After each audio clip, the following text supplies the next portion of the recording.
እነዚህ ሃይፐርሶኒክ የሚባሉ ሚሳኤሎችን ራሱ አሜሪካ እንኳን ያልታጠቀቻቸውን መታጠቅ ይችላልች ኢራን ይሄ ለዓለም ግዙፍ የሆነው የነዳጅ እንትን ተመቷል አሁን ቀድሞ የመቱት የአየር መቃወሚያዎችን ራዳሮችን ይመቱት በቃ ትናንት እስራኤል ያመነችው ነገር አለ 20% የሚተኮሱትን ሚሳኤሎች ማክሸፍ ተስኖኛል ብላለች ጠላቶቻችን ማጥፊያችን የመሳሪያ ነው ማንንም አይመክተውም ብለው አስተዋውቀዋል ትናንት ማታ ማለት አሁን ነገሮች ተባብሶ ለምሳሌ ሳውዲ ደግፋለች ኢራን ሳውዲን አሜሪካንን ደግፋለች ብላ ካሰበች ልትመታት ትችላለች ሳውዲ ኢራን እኮ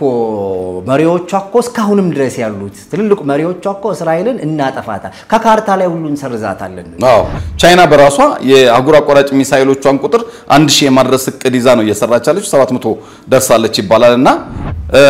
ሲሰጋ የነበረው ትራምፕ ጦርነቱ እንዳይቀላቀሉ ነበር ሲደግፉ ቆዩ አሁን ግን የጦርነቱ አካል ሆነዋል ከስኩድ ሚሳኤል ወደ ክሩዝ ሚሳኤል ተሸጋግራ በጣም አውዳሚ የሆኑ ነገሮችን መጠቀም መጀመሯን የሚያሳይህ ነው መላው ቴራን ነዋሪዎች ለቃችሁ ወጡ ማለት የአዲስ አበባ ነዋሪ ለቀውጣ ማለት ነው የሱ ላይቭ እየዘገበ ያለ ያኛው ጋዜጠኛ ደግሞ እዛ ያለበት ቦታ በጥይት ተመቶ ሲወድቅ ያሳያል ከእስራኤል ውጭ ለማንም እንደማስሸጠው በእንትኗ ሁሉ በህገ መንግስቷ ጭምር ያለ ነው የትኛው ሚዲያ እስራኤል ውስጥ ላይቭ መዘገብ አይችልም አሁን ላይ ተደግፋለች ተብሎ በጣም ስሟ ሲብጠለጠልና ስትታማ የነበረችው አሜሪካ አረ ለምን ታሙኛላችሁ አለውበት እኮ ማለት ያህል ይመስለው ከዚያ በኋላ እኮ ሂዝቦላ እኮ በቃ ያ ሁሉ ሲወራለት የነበረው ኃይል ፍርክስክስ ወጣ አንተኖቹ ሲመቱ እንዳልኩ አሊ ካሜኒንም የመግደል አጋጣሚው እጃቸው ገብቶ ነበር ትራምፕ ተቃውመውታል ፋብሪካ ውስጥ እየገባ እየተጠበሰ እየታረደ የተገደለበት እንግዲህ እስከ 6 እስከ 7 ሚሊዮን እስራኤላውያን ያለቁበት ነውና በሙሉ ዌስተርን ሚዲያ ለዩክሬን ጎን ነው አምስተኛ ፎቅ 517 ክፍል ከሆነ እሷን ብቻ ለይቶ የሚመታ ሚሳኤል ይልኩልሃል ማለት ነው አይደለም ይሄን የሚያክል ትልቅ ሴራ ትንንሾቹን ነገሮች ሲይዛል ነበር ወይ ተብሏል ለማንኛውም ታሪክ ወደፊት የሚፈታው ነው ኢራን ላይ ግን ይሄ ሁሉ ነገር ለምንድን ነው የሚሆነው ብለ ታስባለህ በነገራችን ላይ ትራምፕ አይጨበጠውና አይገመተው ሰው ናቸው ሰላም ዲኤምሲ ሪል ስቴት እስከ 2 ሚሊዮን ብር ጥማሽ ያደረደባቸውን የመጨረሻው የዲያስፖራ ብሎክ አፓርትመንቶች ሽያጭ ላይ መሆኑ ይታወቃል አፓርትመንቶቹም በለቡ በብራታይ ለፊላ ቤት ዲዛይን የተሰሩ እጅግ መላክ እይታ ያላቸው ሲሆኑ ደርሰመን% ቅድመ ክፍያ ብቻ እንሆ ያለን ነው ባለ 1 መኝታ ከ72 ካሬ ጀምሮ ባለ 2 መኝታ ከ125 ካሬ ጀምሮ ባለ 3 መኝታ ከ145 ካሬ ጀምሮ ማግኘት ይችላሉ በተጨማሪ 60% የባንክ ብድር ለሁሉም ቤቶች አመቻችተናል እነዚህ በከተማው ተፈላጊ የሆኑ ቤቶች ሽያጭ ሊጠናቀቁ ወስን ቤቶች ብቻ ስለቀሩን ፈጥኖ ቤቱን የግሉ ያድርጉ ቀጠሮ ለመያዝ አሁኑኑ ከታች ባለው ስልክ ይደውሉ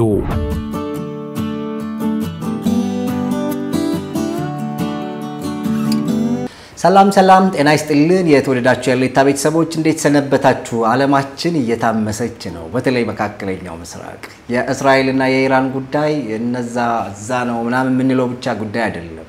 እያንዳንዳችንን የሚመለከት ጉዳይ ሆኗል ስለዚህ ይሄንና ይሄን መሰል ጉዳዮች አሜሪካም ደግሞ ካልገባው ያለች ነው ያዙ ይልቀቁኝ ብላለች እሱንም እናነሳላችኋለን አብራችሁ እንድትቆዩ ከዛም ባሻገር ለኛስ ሀገር እንዴት ነው ይሄ ጉዳይ ብለን ደግሞ ካለም አቀፉ ጋር ያያይዘን ያገራችንን ጉዳይ እናነሳለን አብራችሁን ቆዩ ዛሬ አንድ እንግዳ ይዤ መጥቻለሁኝ ራሱን ቢያስተዋውቅ ነው ደግም ይሆነው አመሰግናለሁ ባልደረባይ እንግዲህ ውድ ቤተሰቦች ያው እንደምታውቁት በፋናና በዋልታ ላለፉት 13 14 አመታት ታውቁኛላችሁ እንደገና ደግሞ በዋልታ ሬዲዮ ራሽያ ዩክሬን በተለይ ጦርነቱ ከተጀመረ በኋላ ያው የዋልታ ሬዲዮ ኃላፊ ነበርኩና እዛም ላይ በድምጽ ያውቃሉ ዋልታ ቴሌቪዥን ላይ አሁን በፋና ቴሌቪዥን ላይ ማለት ነው ብዙዎቹ የውጭ ትንታኔ ዜናዎች የኔ ናቸው እዛ ላይ ያሉት እና ከዚያው አራዳ ዴሊ ላይ ባለፉት 2 አመታት በዩቲዩብ ደግሞ አራዳ ዴሊ ላይ ነው ቆይታ ያደረግነው በቀን እስከ 6 ጊዜ ትንታኔ ነበረን አሁን የትና ያለው ምናምን የሚልም ነገር ስላለ ሀሌታም አጋጣሚ የውጭ ጉዳይ ሊጀምር ዝግጅት ላይ ስለነበር ተቀላቅያለሁኝ ሀሌታን ከዚህ በኋላ እንግዲህ አራዳ ዴሊ ላይ የነበራችሁ ውድ ቤተሰቦች ሀሌታ ላይ ነው የምታገኙን ማለት ነው በየቀኑ በትንታኔዎችና በዝርዝር የዓለም አቀፍ ጉዳዮችን መጣለን ከዚህ ባሻገር አንኳር የሆኑ ሀገራዊ ጉዳዮችንም በሂደት እናነሳለን ከፖለቲካ ውጭ ያሉትን ማህበራዊና ኢኮኖሚያዊ ጉዳዮችን በስፋት ለማንሳት እንሞክራለን ያው የኢትዮጵያ ፖለቲካ አስቸጋሪ ስለሆነ ፖለቲካውን ተን ሌላውን ይሄ ማህበራዊ ጉዳዮችን በስፋት እናነሳለን ብለን ተስፋ እናደርጋለን ውድ ቤተሰቦች የምንሰራቸው ፕሮግራሞች በተለይ በዚህ በመካከለኛው ምስራቅ እኔ አሁን ባለፉት 2 እና 3 አመታት ያያያቸው ነገሮች ያው ከዚህ ከፍልስጤምና እስራኤል ግጭት ጋር ተያይዞ ገሚሱ የእስራኤል ገሚሱ የፍልስጤም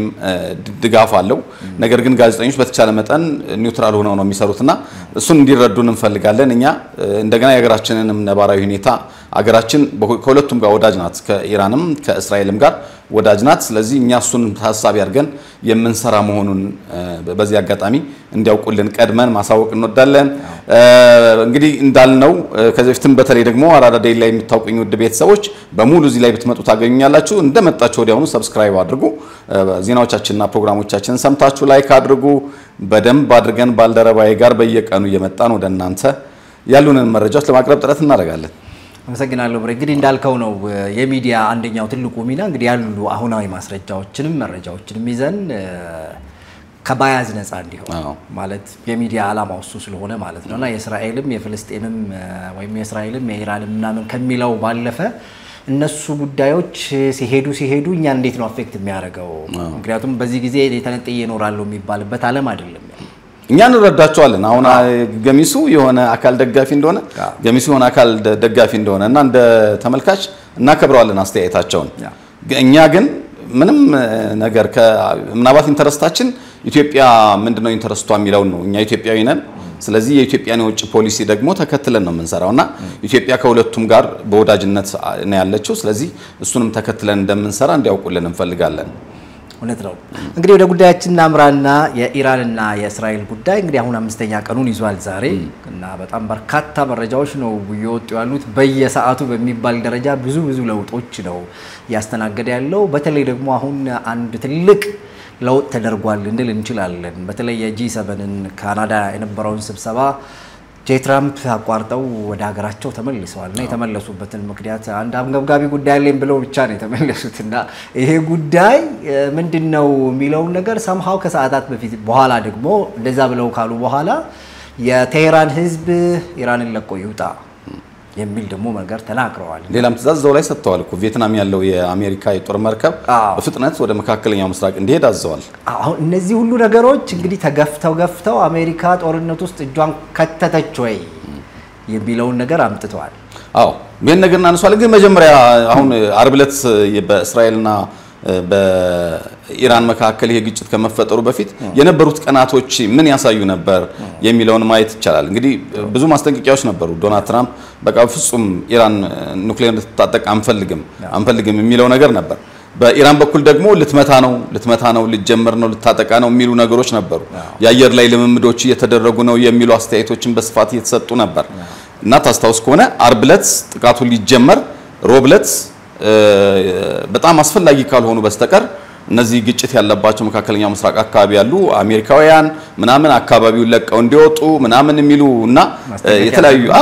የዓለም አቀፍ ሚዲያ እንትኖች ላይ ኤምባሲዎች ላይ መሰል ነገሮች ይሄ ነገር ሊደርስ እንደሆነ የሚያሳይህ ነገር ነበር ነገር ግን ታስታውስ ከሆነ ከጥቅምት 7ቱ ጥቃት በኋላ እንግዲህ ወደ 2 አመት ሆኗል ከዛ ጥቃት በኋላ በየጊዜው ኢራን ላይ እርምጃ ተወስዳለች እስራኤል በቀጣዮቹ ሰዓታት ምናምን ይባላል እንደገና ኢራን ደግሞ ይሄ ባለፈው የሰጠችው መልስ ቁጥር 2 ቁጥር 3 ተጣለች በዚህ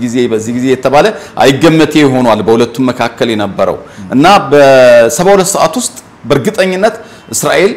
ኢራንን ትመታለች የሚሉ መረጃዎች ሲወጡ ነበር ማክሰኞ ሮብ ምናምን ገደማ ማለት ነው ከዚያ በኋላ ልክ እንደተባለውም ወጣ ማለት ነው ከዚህ በፊት ወሬ ሆኖ አልቀረም አርብ ለሊቱን ይሄ ነገር ተደረገ እንግዲህ አሁን የደረሰበት ከመድረሱ በፊት ሲነሳ እንዴት ነበር የተነሳው የሚለውን ብናየው ጥሩ ይመስለኛል እንግዲህ አይተኮን አሁን የቴክኖሎጂ ጦርነት ነው አሁን ላይ ዓለም ላይ ያለው በአጠቃላይ ብዙ ነገር ተለውጧል እንደበፊቱ የሰው ኃይል የሚያስፈልግ ምናልባት መጨረሻ ላይ ድንበሮችን ለመያዝ ምናምን ካልሆነ በስተቀር ጉዳዩ የጦርነት ነው የሳይበር ጦርነት አለ የቴክኖሎጂ ጦርነት አለ የፕሮፓጋንዳ ጦርነት አለ የሚዲያም ጦርነት አለ ስለዚህ አሁን ያለው እንትኑ የቴክኖሎጂው ጦርነት ነው የቀደመው አሁን በሩሲያና ዩክሬን በመናይበት ጊዜ ባለፈው ወር ዩክሬን በከባድ መኪኖች ላይ በሩሲያ ሹፌሮች እንዳይጠረጠር እንኳን የሩሲያ ሹፌሮች እንጨት የጫኑ ነው የመሰላቸው እንጨጭ ነው ከዩክሬን የተነሱት እንጨጭ ነው ከላይ ግን ድሮኖቹ የተገጣጠሙ ድሮኖች አሉ እና ባለሙያዎቹም አብረው ገብተዋል እዛ ቀሪውን ስራ ሰሩ እዛ ገብተው መኪኖቹ እስኪያራግፉ ምናምን ተብሎ ማለት ነው ከዚያ በኋላ እነሱ ኬቭ ገብተዋል እንትናቸውን ጨርሰው ከዚያ ራሳቸው እየተነሱ የሚያጠቁ ድሮኖች ነበሩ እና በጣም አስገራሚ በሆነ መልኩ እዛ ቦርደር ላይ ስትጠብቅ ሩሲያ ከራሷ ጓዳ የተነሱ ድሮኖች ናቸው እነዚህ በጣም ኑክሌር ታጣቂ ቦምብ እንትኖቿን ምናምን ያወደሙት ማለት ነው ተመሳሳይ ነገር ነው አሁን እንትና ላይ ኢራን ላይ የሆነው እስራኤል ሞሳድ የታወቀ ነው በዚህ በኩል የሂዝቦላህን እንዴት አድርጎ እንዳከሰመው የምናውቀው ነው በመገናኛ ሬዲዮ በተመሳሳይ ኢራን እዛው ውስጥ ኢራን ውስጥ ድሮን ሲሰራ ቆይቷል እንግዲህ አመት ይፍጅ 2 አመት ይፍጅ አይታወቅም እና የሷ ሰላዮች ገብተው ደግሞ ማን የቶታ ነው ያለው የሚለውን ራሱ ከአሊ ካሚኒ ጭምር የቶታ እንዳሉ መረጃው ነበራት ስለዚህ እዛ የነበሩ ድሮን ሲሰሩ የነበሩት ኢራን የምትጠብቀው ከውጭ የሚመጡ ድሮኖችን ነው የምትጠብቀው ልክ እንደ ሩሲያ ማለት ነው ነገር ግን እዛው ኢራን ውስጥ ባሉ ሰርገው በገቡ የእስራኤል ባለሙያዎች ድሮኖች ተሰሩ ቀድመው የመቱት የአየር መቃወሚያዎችን ራዳሮችን ይመቱት በቃ ምክንያቱም ራዳሩን ከመታ መንገዱን ጠረክ ማለት ነው በቃ ቀጥታ ምንም ይገባ ቀጥታ በቃ 100 አውሮፕላን ገባ 100 የጦር ጀት ገባ ከዚያ በኋላ ማን ይመክታል ቀድሞ ተመቷል አየር መከላከያዎች ቀድሞ በድሮን ተመቷል እዛው በነበሩ ድሮኖች የተመረጡ ደግሞ የመሳሪያ ማከማቻዎችን እነሱን ቀድመው ተመቱ አሁን መሳሪያ ማከማቻው እንኳን በብዛት ከምድር ስር ስለሆነ ያለው የኢራን ነገር ግን በተለይ ይሄ ራዳሮቹ ቀድመው መመታታቸው አሁን ሙሉ በሙሉ ከትናንት ጀምሮ ተቆጣጥሯለች አይደል የአየር እንትኑን በአጠቃላይ የኢራንን አየር ይሄ ሁሉ እንዲሆን ያስቻላት ቀድማ አየር መከላከያዎቹን ራዳሮቹን ስለመታች ነው ስለዚህ የመጀመሪያ ስራ ያደረገችው እነዚህን ራዳሮች መምታት ነበር ራዳሮቹን መታች ከዚያ በኋላ የጦር ጀቶቹ ሄዱ ማለት ነው እንግዲህ እንደምታውቀው በብዙ ምልልስ ነው ከ300 በላይ የተመረጡ ቦታዎች ናቸው የተመቱት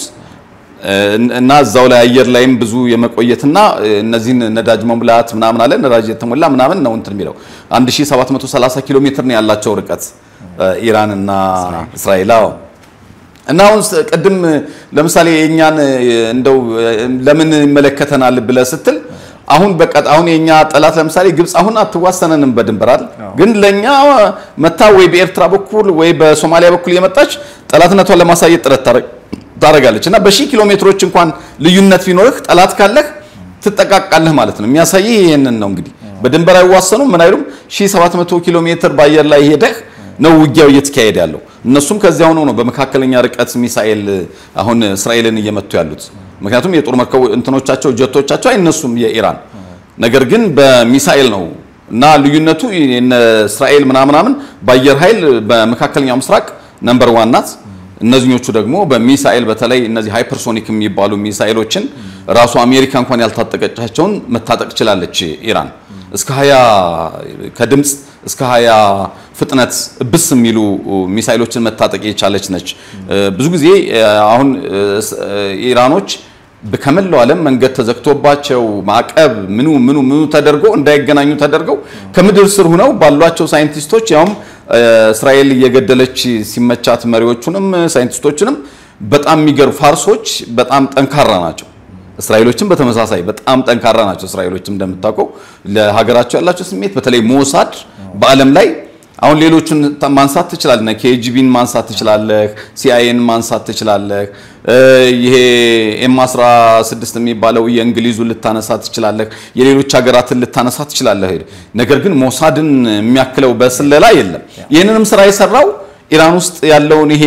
ድሮኖቹን እንትን የማድረግ ምናምን ስራ የሰራው ሞሳድ ስለመሆኑ ነው ሽምቤት ነው የሚባለው የእስራኤል የሀገር ውስጥ ደህንነት ሞሳድ ደግሞ የውጭውን ስራ ዓለም አቀፍ ስራዎችን የሚሰራው ሞሳድ ነው እና ሞሳድ ነው ይሄንን ስራ የሰራው እና የተሳካውን ስራ ሞሳድ በዚህ ረገድ የመጀመሪያውን የማጥቃት ራዳሮቹን የማጥቃት ስራ በተሳካ ሁኔታ ሰርቷል በያስባለሁ አንተ እንዴት ታየዋለህ እንግዲህ ብዙ ጊዜ ከስለላ ድርጅቶቹ ጋር ተያይዞ ጠንካራ እንደ ሀገርም ጥንካሬያቸውን የሚያጎለብቱላቸው ይነሱ ነው እንግዲህ አሁን ከሞሳድ እጅ ምንድነው መርፌ አታመልጥም ምናምን ተብሎ ሁሉ በጣም በትልቅ ደረጃ ይነሳል አሳደው ያኔ በሂትለር ጊዜ እኮ ከገደሏቸውን እኮ አሳደው ከብዙ አመታት በኋላ አርጀንቲና ድረስ ገብተው ምናምን እንዴት አድርገው እንደገደሉ መቼም ታሪኩን እናውቃለን የገደሏቸውን እንዴት አድርገው እንትን እንደሚያደርጉ በኦሎምፒክ ላይ የእስራኤላውያንን የገደሉባቸው አንድ ሰዓት ቀር ሁሉንም አሳደው ገለዋልና በዚህ ረገድ ይታወቃሉ በርግጥ እሱም ነው ትልቅ ኃይሉ አይደል የእስራኤል አንዱ ኃይል ብለን የምንለው የደህንነት ተቋሙ ጋር አብሮ በደንብ ነው በትልቁ ግዙፍ ስምም ነው ያለው ምክንያቱም ሞሳድ እኮ ሲባል እንደው ማያቀው ሁሉ እኮ እስከማይኖር ድረስ ለነገሩ ለእስራኤል ብቻም ሳይሆን ለአሜሪካም ብዙም ስራ እንደሚሰራም ጭምር ይታወቃል ምክንያቱም ያው በሁለቱ መካከል መካከል ስላለው ግንኙነት ብዙዎች ሲያነሱ አንደኛው የሲአይኤ እና የሞሳድ አብሮ መስራት ብዙ ጊዜ የሚነሳ ነገር ነው በሁለቱ መካከል ጥያቄ ውስጥ ገብቶ ያውቅም አንድ ጊዜ ብቻ ጥያቄ ውስጥ ገባ የዛሬ 2 ዓመት የጥቅምት 7ቱ የሐማስ ጥቃት የት ሄዶ ነው ተባለ ምክንያቱም ምልክቶች ነበሩ እንትን የተለያየ እንቅስቃሴ ሲያደርጉ የሐማስ አባላት እዛ የነበሩ ወታደሮች አይተዋል ይባላል የእስራኤል ወታደሮች ሴቶቹ አይተዋቸዋል አንዳንድ እንቅስቃሴዎች የተለየ እንቅስቃሴ አይተው ነበራሉ እና ተናግረው ነበራሉ አይ እንደዚህ ለየት ያለ እንቅስቃሴ አይተናል ይሄ ነገር እንዴት ነው ምናም ብለው ነበራሉ እንግዲህ አንዱ ወይ ሆን ተብሎ ትኩረት አልተሰጠውም መዘናጋት አለ ወይ ደግሞ ፐርፐዝ ነው እንደዛ የተደረገው ይሞክሩና ይሄ ኔታንያሁ በኋላ ማሳካት የሚፈልጉት እቅዳላል እሱንም ለማሳካት ነው ተብሎ ይወራል ከዛ ውጭ ግን ሞሳድ በታሪኩ በጣም ጠንካራ ተደርጎ ነው የሚታየው ያ ግን እንዴት ተብሎ በጣም ብዙ እስራኤላውያን ራሱ ብዙ ጥያቄ ያነሱበትና የሞሳድ ኃላፊዎች ሁሉ እስከ መልቀቅ የደረሱበት ሁኔታ ነው የነበረው ያኔ እሱ ነው እንዳልከው ነው ብዙዎቹ ኢንክላይን የሚያደርጉት እንደውም ሞሳድ እንደሆነ ብሎ ነው እንጂ እንዲህ አይነት ነገር በጭራሽ ከሱ ሊያመልጥ አይደለም ይሄን የሚያክል ትልቅ ሴራ ትንንሾቹን ነገሮች ሲይዛል ነበር ወይ ተብሏል ለማንኛውም ታሪክ ወደፊት የሚፈታው ነው ለምንድን ነው ወይቶ ነው የሚወጣው መረጃው እንግዲህ በኋላ አይደል የሚታመነው እንዲሚያደርግ ነው ለዚህ ምክንያቱም ዛሬ ያለው የወጣው ይሄ ዛሬ ነው ዛሬ ትናንት ማታ ማለት ነው እቺ የሂዝቦላ ላይ ያለችው መገናኛ ሬዲዮ እንዴት አሁን ነው ከሰዓታት በፊት ነው መረጃው የተለቀቀው ለመጃ አላመነችም ነበር እስራኤል ያው እስራኤል ነች ምክንያቱም ሌላ ማንም ሊያደርገው ስለማይችል ነበር ሲባል አሁን ግን ያው እንዴት እንዳቀነባበረች ሁሉ ሙሉ መረጃ ወጣ አሁን ከሰዓታት በፊት ስለዚህ ሌሎቹ መረጃዎች መውጣታቸው አይቀርም እንግዲህ ግን መላምቶቻችን somehow ከእውነታው ጋር የቀረቡ ናቸው እውነት ነው ምክንያቱም ሞሳድ ምንም አምልጦት ማያቅ ዓለም አቀፍ የስለላ ተቋም ነው ስለዚህ አይደለም አገሩ እስራኤል ላይ ዓለም ላይ የሚደረጉ ብዙ ነገሮችን ያውቃል አይደለም እስራኤል ላይ ስለዚህ እንደዚህ የሆነ ትልቅ ተቋም ያው እስራኤል እንግዲህ በኤሪያ ደረጃ ትንሽ ሀገር ነች እንደምታውቀው ማለት የኃይሏን ያህል አይደለችም ማለት ኃይሏ በጣም ትልቅ ነው ትንሽነቷ ግን በጣም ትንሽ ነው እንግዲህ ያንዳንዱን እንቅስቃሴ ተከታተላለች ዜጎቿ ኤቭሪ ነገሯን ያውቃሉና ይሄ ሁሉ በሆነበት ሞሳድ ያመለጠው አይመስልም ስለዚህ ይሄ ተቋም አሁንም ኃያል መሆኑን የምታየው ኢራን ውስጥ ገብተው እንዳለ ሰልለው የካሚኒን ጨምሮ ሳይንቲስቶቹ የት ቦታ ላይ እንዳሉ እንግዲህ አሁን ቀድሞ የተመታው ራዳሩ ነው ብለናል በዚያው ፍጥነት ደግሞ እነዚህ የጦር ጄኔራሎቹና የሳይንቲስቶቹ ናቸው የተመቱት እና አሁን በፊት የነበረው ነገር ለምሳሌ እዚህ ውስጥ አሁን እኛን መምታት ከተፈለገ ይሄንን ህንጻ ማውደም ነበራል አሁን እንደዛ አይደለም የት ነው ያሉት ብርሃኑና ባልደረባው የት ነው ያሉት ይባልና አምስተኛ ፎቅ 517 ክፍል ከሆነ እሷን ብቻ ለይቶ የሚመታ ሚሳኤል ይልኩልሃል ማለት ነው ልክ በእንደዛ አይነት መልኩ ነው አሁን ሳይንቲስቶቹ መጀመሪያ የተገደሉ ሳይንቲስቶቹ የዚህ የጦር ጄኔራሎቹ ምናምን የታማጆርሹም ምናምን የደህንነት ዋናው ምክትሉ ምናምን የተለያየ ቦታ ነው የነበሩት በቃ ባንድ ጊዜ እነዚህን መምታቸው እንግዲህ ምን ያህል የስለላ የሞሳድ ምን ያህል መረጃ የማነፍነፍ ብቃቱ የሚያሳይህ ነው ይሄ በጣም የሚገርም ነው ለይተው ነው የመጡት ነገር ግን እንትኑ እንግዲህ አሁን ለምሳሌ ሂዝቦላ ይሄ የሆነበት ጊዜ ድንብርብሩ ነው የወጣው ከዚያ በኋላ እኮ ሂዝቦላ እኮ በቃ ያ ሁሉ ሲወራለት የነበረው ኃይል ፍርክስክስ ወጣ አንተኖቹ ሲመቱ እዚህ ጋር ግን አሊ ካሚኒ ወዲያውኑ ነው የሾሙት እንትኖቹ ሲመቱ ወዲያውኑ ሌላ የጦር መሪ ምናምን ገደሉ አሁን ላይ እኔ ወደዚህ ወደ አንተ ስመጣ ኢንተርኔት ያየው ነበር አሁን አዲስ የተሾሙትም ተገደሉ የሚል መረጃ ወጣና ምን ያህል አሁንም እንደምትከታተላቸው ያሳያል በመሰረቱ ለጦር ጄኔራሎቹ ብቻ ሳይሆን ሃሚኒንም የመግደል እንትኑ አላት ልግደል ብላ ነበር ነገር ግን ዶናልድ ትራምፕ ናቸው አይ ይሄ ነገር ጥሩ አይመጣም ብለው እንትናሉት ስለዚህ ሞሳድ ምን ያህል በዓለም አቀፍ ደረጃ የእስራኤልን ጥቅም ለማስጠበቅ ምን ያህል ጠንካራ ስራ እንደሚሰራና የማይገቡበት ቦታ እንደሌለ የሚሉትም ነገር ተግባራዊ መሆኑን የሚያሳይ ነው። ይሄ በጣም ያስደንቃል። ግን በሞሳድ ብቻም ሳይሆን በኢራኖችም በኩል ተመሳሳይ ነገር አለ። ያው እንደ ሞሳድ በጣም ወጥቶ የሚታይ ባይሆንም አሁን ታስታውስ ከሆነ የዛሬ ወር ገደማ የኢራን ሰላዮች ገብተው ወደ እስራኤል እንትን ውስጥ ገብተው ዋነኛ የሞሳድ አባላቶች ውስጥ ሰርገው ገብተው የእስራኤልን ሙሉ የኑክሌር መረጃ ሞጭልፈው ወጥተዋል። ወደ 1000 ገጽ ገጠማ ነው። ምን ያህል ኑክሌር እንዳላት የት ቦታ እንዳለ ፓወሩ ምናምን የሚለው በጣም ነው ያበዱት። እስራኤላውያን ኔታንያሁን በጣም ተናደው ተይዘዋል። ታባሪ የተባሉት ተይዘዋል። እና እነሱም እንደዛ ያደርጋሉ። ከዚህ ባሻገር የሳይበርን ዕውቀት ብናየው እስራኤልም በጣም ኃይለኛ ነች። ነገር ግን ኢራኖችም በዚህ በሳይበር አታክ የሚታወቁት በዓለም ላይ እንደምታውቀው ሩሲያውያን፣ ሰሜን ኮሪያውያን ብዙ ሰሜን ኮሪያ ሳይበሮች እንደምታውቀው ብዙ ይሄ ገንዘብ ባንክ በመዝረፍ በመናም በሳይበር ይታወቃሉ። የሩሲያ ደግሞ መረጃ መመንተፍ ነው። አውሮፓውያን እኮ ምርጫው ለማድረግ የማይችሉ ራሱ በአሜሪካ ምርጫ ውስጥ ሁሉ እየገባች ብዙ የሳይበር እንትን ታደርጋለች። እና ኢራንም በሳይበር ረገድ እነዚህ ፋርስ የሚባሉት ኢራናውያን በጣም በቃ ምጡቅ ተብለው እንትን የሚሉ ናቸው። በተመሳሳይ እስራኤላውያንም በጣም ኃይለኞች ናቸው። እና በደህንነት በመታሰብበት ጊዜ እነሱ ኢራናውያንም ጭምር እስራኤሎች ጋር ደግሞ ገብተው ሞሳድ ቤት ውስጥ ገብተው የኑክሌር መረጃዋን የዛሬ ወር ወይም ከወር ወዲህ ባለ ጊዜ ውስጥ እነሱም መረጃዎችን መመንተፍ የቻሉበትና እነሱም በጣም ኃይለኞች መሆናቸውን የሚያሳይ ነው። ያው የሞሳድ የገዘፈ ስለሆነ ነው እንጂ። ስለዚህ አሁን ሞሳድ የመጀመሪያ ስራውን በቅዳቸው መሰረት እኔ በተሳካ መንገድ ሰርተዋል ብዬ አስባለሁኝ። እና እዛው ላይ እንዳልኩ አሊ ካሜኒንም የመግደል አጋጣሚው እጃቸው ገብቶ ነበር። ትራምፕ ተቃውመውታል። ምን የሚፈጠር ይመስልህ ነበር አሁን ትራምፕ ቢገደሉ? አንዳንዶች ነገሩ ከእንትኖች ከቁጥጥር ውጭ ሊወጣ ይችላል ብለው እያሉ ነው። አንዳንዶች ደግሞ ልክ እንደ ሂዝቦላህና እንደ ሐማስ መሪዎች ቢገደሉ ምናልባት ሊረግብ ይችላል ብለውም የሚሉ አሉ። ምን ይፈጠራል ግን ታስብ ነበር? ለመናገር በጣም አስቸጋሪ ነው ጉዳዩ። ምክንያቱም አንደኛ እንግዲህ በኢራን ውስጥ ከፕሬዝዳንቶቹም ከምክትል ፕሬዝዳንቶቹም ከጦር ኃላፊዎችም በላይ አሊ ካሜኒ በጣም ትልቅ ስፍራ ያላቸው ሰው ናቸው። ማለት ኦልሞስት እንደ ፈላጭ ቆራጭ በቃ ዋና ሰው ናቸው ኢራን ውስጥ። እና እሳቸውን ማጣት somehow እንትን ሊፈጥር ይችላል የሚል እሳቤ አለ። ያባብሰዋል ማለት ጉዳዩን በደንብ ምክንያቱም ዋና የሚባሉትም ሰው ከመሆናቸው ጋር ተያይዞ እሳቸውን መግደል የበለጠ ጉዳዩን የሚያጋግለው ነው የሚመስለኝ። ምክንያቱም በቃ የነበሩን እሳቸው ናቸው፣ ስለዚህ እሳቸውን ገደላችሁብን ማለት ነገር ተብሎ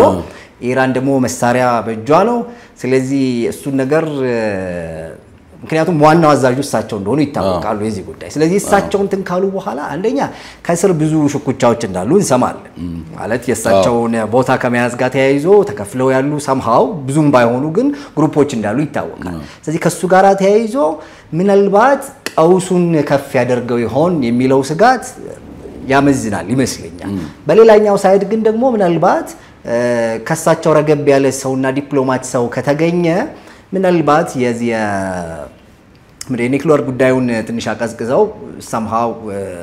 ለመደራደር ነገር በሚያስችል ሁኔታ ላይ ሆነው ሊረጋጋ ይችል ይሆን የሚለው ሐሳብም ደግሞ እንዳለ ነውና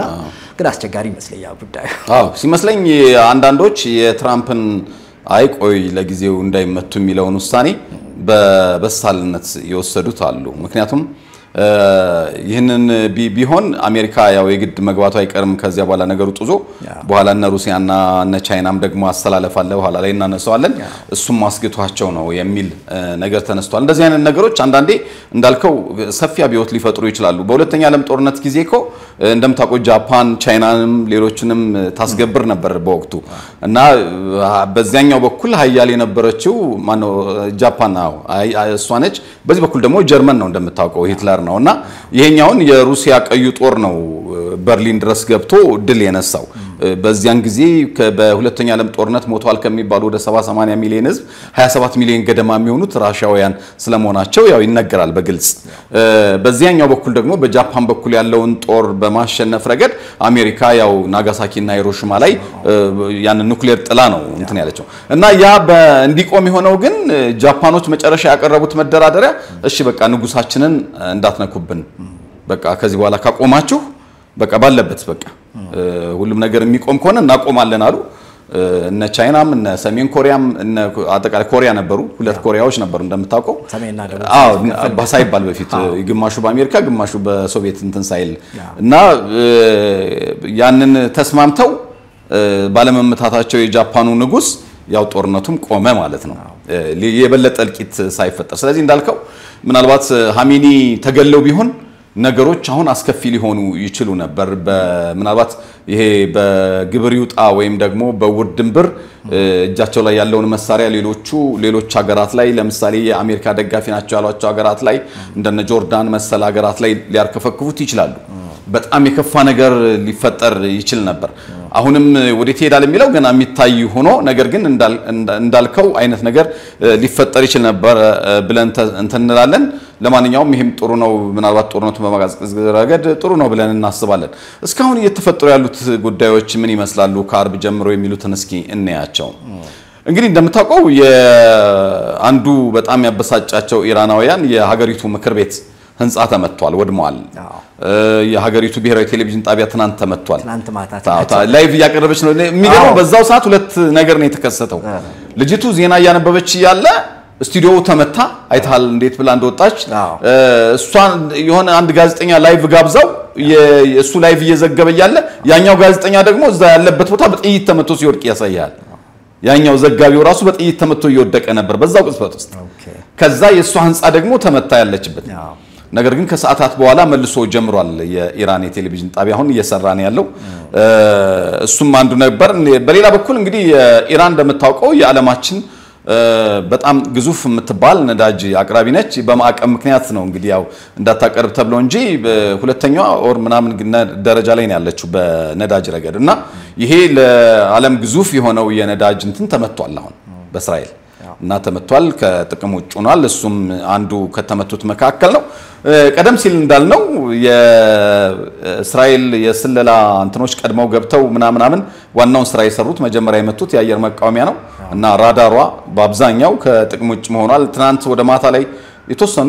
ኤስ300 የራሻ መሳሪያ ነውና አየር መከላከያ ነው እሱ ነው አልፎ አልፎ እየሰራን የተባለው ምክንያቱም የጦር ጀቶች አሁን F35 መጥቼ ጥያለው ብላለች እነሱ ሊጣሉ የሚችሉት በዛ መሳሪያ ነው ተብሎ ነው የሚታሰበው እንግዲህ አሁን ትናማታም ራሱ ተጨማሪ የወደቁ የጦር ጀቶች ስለመኖራቸው የኢራኑ ፕሬዝዳንት ፔስሺኪያንም ጭምር ተናግረዋል ነገር ግን አላሳዩንም ማለት አንዲት ሴትና አንድ ወንድ ፓይለትም ይዘናል ያው የጦር ጀቱ ሲመታ ያመወረዳቸው አይቀርም ይዘናል ብለዋል ነገር ግን አላሳዩንም በእንትን ደረጃ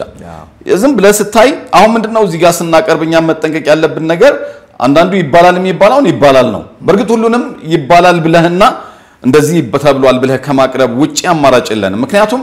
በዓለም አቀፍ ዜናዎች ላይ እንደምታውቀው በራሻ ዩክሬን ዘገባ ላይ ለምሳሌ አንዱ ይቸግረን የነበረው ነገር በሙሉ ዌስተርን ሚዲያ ከዩክሬን ጎን ነው ይሄ ቀረ ድሮ ይሄ ኒውትራል የሚለው የጋዜጠኝነት እንትን ራሱ ቀርቷል እና በቃ ሩሲያ የሆነስ ነገር ጥቃት ሲደርስባት አጋን ነው ያቀርባሉ ዩክሬን ጀግና አድርገው ያቀርባሉ እና ሩሲያ የሆነ ነገር ስትሆን ሩሲያ ጸጥ ነው የሚሉት ሩሲያ ድል ስታረግ በጣም የተለዩ ነገሮች ሲመታ ግን ዝም ነው የሚሉት አንድ ጊዜ ወደ 300 የሚደርሱ የኔቶ የጦር መኮንኖች ከምድር ስር ባለ ቦታ ላይ ኢስካንደር የሚባል መሳሪያ አላት 300 ሜትር ወደ ምድር እየገባ የሚያጠፋ በአለም ላይ ማንንም አልታጠቀውም ሩሲያ ብቻ ነች በሱ ስታጠፋቸው አንዲት ነገር ኮሽ አላሉ እነሱ ከዌስተርን ሚዲያ ከአውሮፓዎች ሚዲያ ቢልድ የሚባል የጀርመን ጋዜጣ አለ እሱ ነው እውነተኛ ሚዲያ ሌሎቹ ግን ያው የሀገራቸውን ኢንተረስት ነው የሚያስጠብቁትና በጣም እንትን የሆነውን ኮንክሪት የሆነ መረጃ ለማግኘት እዛ ጋር ራሱ ትቸገራለህ በጣም ስለዚህ እኛ የምናረጋው ስለ በዌስተርን በኩል ያለውን እንትን ለማለት ቢልድ ጋዜጣን ነው የምታየው ከዛው ውጪ ይሄ ዲደብሊው የመንግስቱን ሚዲያ ምናምን ከዛው ውጪ ያው አርቲ ምናምን ነው የምትጠቀመው ካልብልዛ ቢቢሲን ብቻ ሰራለው ብትል አንድ ነገር ራሱ መረጃ ብታገኝም እንዳልነው ከዩክሬን ጎን የሚሆን መረጃ ነው አሰላለፉ ቅድም ያለው የሚዲያ ጦርነት የሚለው ይሄ ነው አንዱ በተመሳሳይ እስራኤልም ጋር ስትመጣ ይሄ የአልጀዚራንን ጨምረህ ይሄ የአረቡን ሚዲያ ሙሉ በሙሉ እሱም ብቻ ተከትለህ የምትሰራ ከሆነ ችግር ነው ዌስተርን ሚዲያን ተከትለህ የምትሰራ ከሆነ ችግር ነው ያው ለማን እንደሚቆሙ ስለሚታወቅ ማለት ነው ሚዛናዊ ሆነህ በአንጻራዊነት ይባላል የሚለውን እያስክ ነው የምትይዘው በደንብ ኮንክሪት የሆኑ ማረጋገጫዎች እስኪገኙ ድረስና አይተህ ከሆነ አንዳንድ እንትኖች ይሆንና F35 ተመቷል ተብሎ የወደቀ አውሮፕላን ሲያሳዩ ነበር አንዳንዶች ደግሞ እንትኑን ምስሉን በተለያየ አንግል በመውሰድ ነው እዩት ከኋላው ያለው እንትኑ እንደዚህ ነው ከፊት ያለው እንትኑ ነው F35 በሁለቱም ክንፉ እንደዚህ ነው ምናምን ይያሉ ማረጋገጫም የሚያቀርበው አሉ ስለዚህ በፍጹም ይሄ ማረጋገጫ ሊሆን አይችልም ብለው ሆኗልም አይደለም ብለህ እርግጠኛ ሆኖ መናገር አይቻልም ነገር ግን ከሚሉት አንፃር ግን ራሳቸው ፔሽኪያን እስከ ትናንት ድረስ 4 F35 የጦር ጀት መተናል ብለው ነበር ዛሬ ለሊቱን ደግሞ እንደዚህ ደግመው ሌሎችም መምታታቸውን እየተናገሩ ነው ያሉት አሁን የጦር ጀቱ በብዛት መመታት አለመመታት ሳይሆን የዓለማችን በተለይ በአሜሪካ ረገድ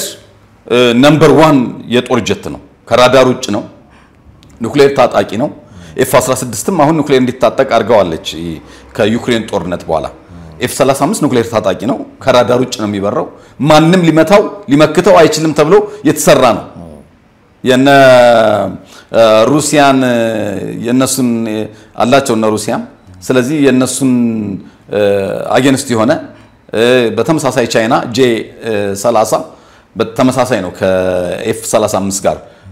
ይሄ ከራዳር ውጭ መብረሩ ምን ማለቱ ምናምን ማለት ነው የመጨረሻ የሚባል ነው እሷም ከራዳር ውጭ ነው ግን ከራዳር ውጭ ነበር ሲባል የነበረው ይኸው ተመታ እንዳልነው ማረጋገጫ እስካሁን በደንብኛ አላገኘንም በተባለው መሰረት ነው እንትን ምንለው ተመቶ ከሆነ ግን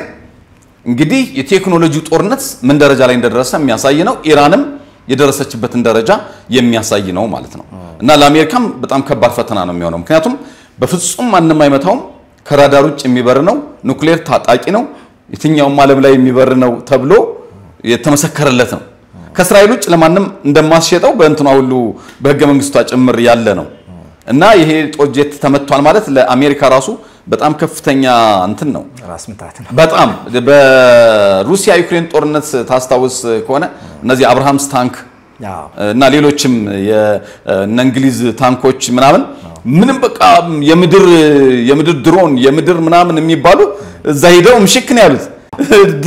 ድሮን ላይ ተተክላ እንትን ምትል በጣም ትንሽ ነው በሱ ነው ያጠፉት ጠቅላላ ታንኩን ሩሲያ ላንሴት በጣም ትንሽ መሳሪያ ናት ትንሽ መሳሪያ ያንን የሚያክል ታንክ ምድር ላይ በቃ አለ የሚባል እንትን ያደረጉት እና በጣም ደንግጠው አፍረው በቃ ተዋርደዋል ከታንካቸው በዛ ደረጃ ነው የአሜሪካም የእንግሊዝም የሌሎቹም እንትን ያለው በተመሳሳይ ሆነ የጦር ጀቱ ደግሞ እንደዚህ ከሆነ በጣም ከባድ ነው እንደምታስተዋውሰው በሌላ ጊዜ ዘገባ እንመለስበታለን እንጂ በህንድና በፓኪስታን ውጊያ በጥቂት ሰዓታት ውስጥ እኮ ብዙ የህንድ የጦር ጀቶች ተመተው ወድቀዋል ያው ማሉ የሚባሉ በነ ፈረንሳይ በነ ምናምን የተሰሩ የጦር ጀቶች በእንትና በፓኪስታን J17 እና J20 የሚባሉ የቻይና የጦር ጀቶች ነው ያነደዱ ይጣሏቸው ምን ያህል ቴክኖሎጂው በሌሎች ሀገራት እየተበለጠ ከአሜሪካ መምጣቱን የሚያሳይ ነው አሁንም በርግጥ F35 ተመቶ ወድቆ ከሆነ ለአሜሪካም በጣም ብዙ ነገር የሚያመጣባት ነው ለማንኛውም ይሄንን መተን ጥለናል የሚል ነገር ታያለህ በሌላ በኩል እንግዲህ የምርምር ማዕከላት የደህንነት መከላከያ የኑክሌር ማዕከላት የኢራን በከፍተኛ ደረጃ ተመተዋል እንዳልነው ከምድር በታች ያሉ እነሱን ሳያካትት ማለት ነው የአየር መከላከያ ቀደም ሲል እንዳልነው በሞሳድ አማካይነት ቀድሞ ወድሟል አለ ግን ይሄ አብዛኛው በጣም ማሽመድመድ ይችላል ለዚያ ነው አሁን አየሩ ሙሉ በሙሉ እስራኤሎች መቆጣጠር የቻሉት አሁንም መላው ቴህራን እናነዳለሁ የሚለው የእስራኤል ዛቻ እንደቀጠለ ነው ያለው ይህን ተከትሎ እንደምታውቀው ዶናልድ ትራምፕ ሳይቀሩ የቴህራን ነዋሪዎች በአስቸኳይ ለቀው እንዲወጡ ተነግሯል ይሄ ማለት እንግዲህ ምናልባት ውድ ቤተሰቦች ለእናንተም ግልጽ ለማድረግ መላው ቴህራን ነዋሪዎች ለቃችሁ ውጡ ማለት የአዲስ አበባ ነዋሪ ለቀው ውጣ ማለት ነው አሁን ኢትዮጵያ ውስጥ ትልቁ ከተማ አዲስ አበባ ነው አንዳንዶች 7 ሚሊዮን አንዳንዶች 6 ሚሊዮን ይሉታል ስለዚህ ይሄ ህዝብ ወዴት ነው የሚሄደው አሁን ለቀው ውጣ ሲልህ ወደ ደብረ ዘይት ወደ ምናምን ነው የምንሄደው ምንድነው የምንሆነው ማለት በቃ ለቀው ውጣ ነው የተባለው ይሄ የሚያሳይ ይሄ ማስጠንቀቂያ ደግሞ በእስራኤል ነበር ሲሰጥ የነበረው አሁን በትራምፕ ነው ይሄ ማለት ምን አይነት ጥቃት ለማድረስ እንደተዘጋጁና ጦርነቱንም አሜሪካ መቀላቀሏን የሚያሳይ ነው ይሄ በነገራችን ላይ ምን ትረዳለህ እዚህ ላይ ጉዳዩን በጣም ምንድነው ከፍ ወዳለ ደረጃ የሚወስደው ይመስለኛል ምክንያቱም ለምሳሌ እስራኤል እንደዛ ብትል ያው ጦርነት ላይ ነች ምክንያቱም ከዛም ሳይድ እንደሱ ሲባል ነበር እናጠፋታለን ምናምን የሚለው ያው ጦርነት ውስጥ ያለ ዛቻው ምናምን ማስፈራራቱ የፕሮፓጋንዳ ጦርነት አንዱ ፓርት አይ ከዛም አልፈዋል እኮ እነሱ እየደበደቡ ነው የኛውን በጦር ጀት ያኛውን በሚሳኤል እያነደዱ ነው ያለው ከማንደዳቸውን ባሻገር ይሄ ስነልቦና ጫናው አለ አይደል ከሱ ጋር ተያይዞም ሌላ ነገር ሊጨመር ይችላል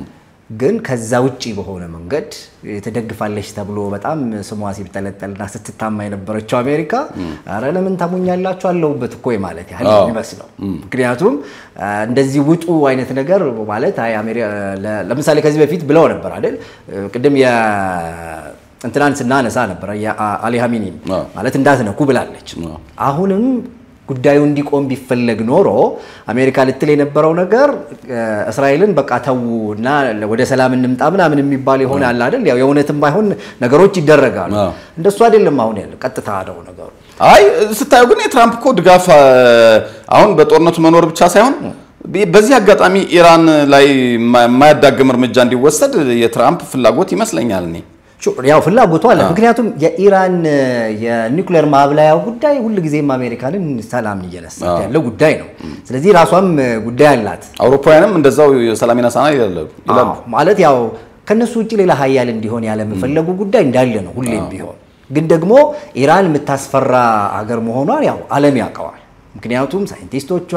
የዚህ የኒውክሌር ማብላያው ምናምን ደረሰ ብላ ምናምን በየሆነ ጊዜ ምናምን የምታረጋቸው ነገሮች አሬ ነገር ለሱነሱ ብቻ አይደለም ለዓለምም ነው አይነት የሚል ስጋት ሁሌም እንዳጫረ ነውና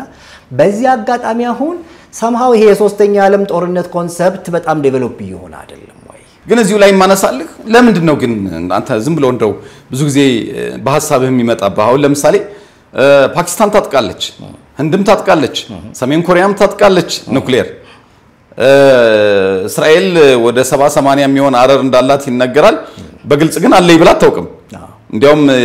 የጥቅምት 7ቱ ጥቃት እንደተሰነዘረ ታስታውስ ከሆነ የእስራኤል የባህልት ሚኒስትር በኒውክሌር መልስንስጥ ብለው ተናዶ ተባረዋል አባረዋቸዋል ኔታንያሁ ምክንያቱም ሚስጥር ነው ያወጡት ሚስጥር አርጋ ነው የያዘችው ኢራን ደግሞ ወደዛ እንዳደርስ ነው ዘመቻው ለምንድን ነው ማለት እነ ፓኪስታን እነ ሰሜን ኮሪያ እነ ህንድ ሌሎችም ኒውክሌር ሲታጠቁ ብዙ ያልተጮኸው ኢራን ላይ ግን ይሄ ሁሉ ነገር ለምንድን ነው የሚሆነው ብለ ታስባለህ ብዙ ያው ፖለቲካ እንግዲህ የመካከለኛው ምስራቅ ፖለቲካ አዲስ ፖለቲካ አይደለም ማለት የከረመ ፖለቲካ ነው እና እስራኤል እንደ ሀገርም ከተመሰረተችበት ከ1948 ጀምሮ ያልበረደ ጉዳይ ነው ማለት እምነታዊም ጭምር ነው ፖለቲካሊም ጭምር ነው እምነታዊ ነው ብለ ታስባለህ ብዙዎች እምነታዊ አይደለም ይላሉ somehow እምነታዊ ጉዳይ የለውም ብዬ ላስብ አልችልም ምክንያቱም እስራኤል ከዚህ ከተስፋ ምድርነት ጋር ተያይዞ የክርስቲና ጉዳይ ጋር ተያይዞ ደግሞ at the same time የእስልምናም ደግሞ ቅዱስ ቦታ ነው ተብሎ ከመታሰቡ ጋር ተያይዞ የሱ እንትን አንደኛውም ሳይድ ይዛል ምንም የለውም ልንል አንችልም ግን አሁን ትልቁ ትኩሳት በእውነት የእምነቱ ነው ወይ ካልከኝ አይደለም ሩት ዓለም ነው ማለት እንግዲህ አሜሪካ ያለችበት ፕላስ እስራኤልም ያለችበት ጉዳይ እኛን ዘዋሪዎቹ የሚለው ኮንሰፕት እንግዲህ አሁን ስለ እስራኤል እኮ ስናነሳው ወደኋላ እኮ ስንሄድ ኢራንና እስራኤል እኮ የነበራቸው ወዳጅነት እኮ ሀገር እንድትሆኑ ቁና ከመስጠት ምናምን ጋር የነበራቸው እኮ ወዳጅነት ቁጥር አንድ ደጋፊ ነበሩ በጣም እኮ አስገራሚ ነው አሁን ወዴት ለምንድን ነው እንደዚህ አይነት የታሪክ ጥፋት ውስጥ የገቡት ብለህ የምታስበው ነው የሚሆነው ያው ምክንያቶቹ እንዳሉ ሆኖ ማለት ያው ዝም ብሎ በግልጽ የሚነገረው የሥርዓቱ ለውጥ ነው ያ ንጉሳዊው የኢራን ስርዓት በተለወጠ ጊዜ ይሄኛው እስላማዊ አብዮት መጣ ያው ኢራን እስላማዊ መንግስት ሆነች ከዚያ በኋላ ነው ጸው የመጣው የሚለው ነገር አለ ይሄ እንግዲህ ያው ምንድነው ለፊት ለሰው የሚነገረው ነው ሌላ ያው ስብስቦሹ ቀላል እንደማይሆን እናስባለን ያ ፖለቲካ ሁሉ ስለማይነገር ማለት ነው እሱን አስበ ከዛ ባሻገር እንግዲህ አምባገነን ከመሆን ጋራ ፕላስ ያው የራስን ጥቅም ማስከበር ይፈልጋል ሁሉ ፕላስ የእስራኤልንም ጉዳይ ስታይ እስራኤል እንደ ሀገር ትንሽ ሀገር ነች ስለዚህ በአካባቢው ያለውን ጉዳይ በደንብ ካልተቆጣጠረች ኢራን እኮ መሪዎቿ እኮ እስካሁንም ድረስ ያሉት ትልልቅ መሪዎቿ እኮ እስራኤልን እናጠፋታለን ከካርታ ላይ ሁሉ እንሰርዛታለን ስለዚህ ይሄ ስጋት የእስራኤል የለት ተለት ስጋቷ ነው አሜሪካ ደግሞ የሷ ቀኝ እጅ ነች ስለዚህ እሱ ነው ብዬ ነው ማስበው ነው አብዛኛው በቃ መጨረሻ የሚወስደን ወደሱ ነው ምክንያቱም እንደምታውቀው ኢራን ከእስራኤል ከካርታ መፋቅ አለባት መጥፋት አለባት ብላ ተማለች እስራኤልም አንድ ቀን ዓለም መሽቶ ሲነጋ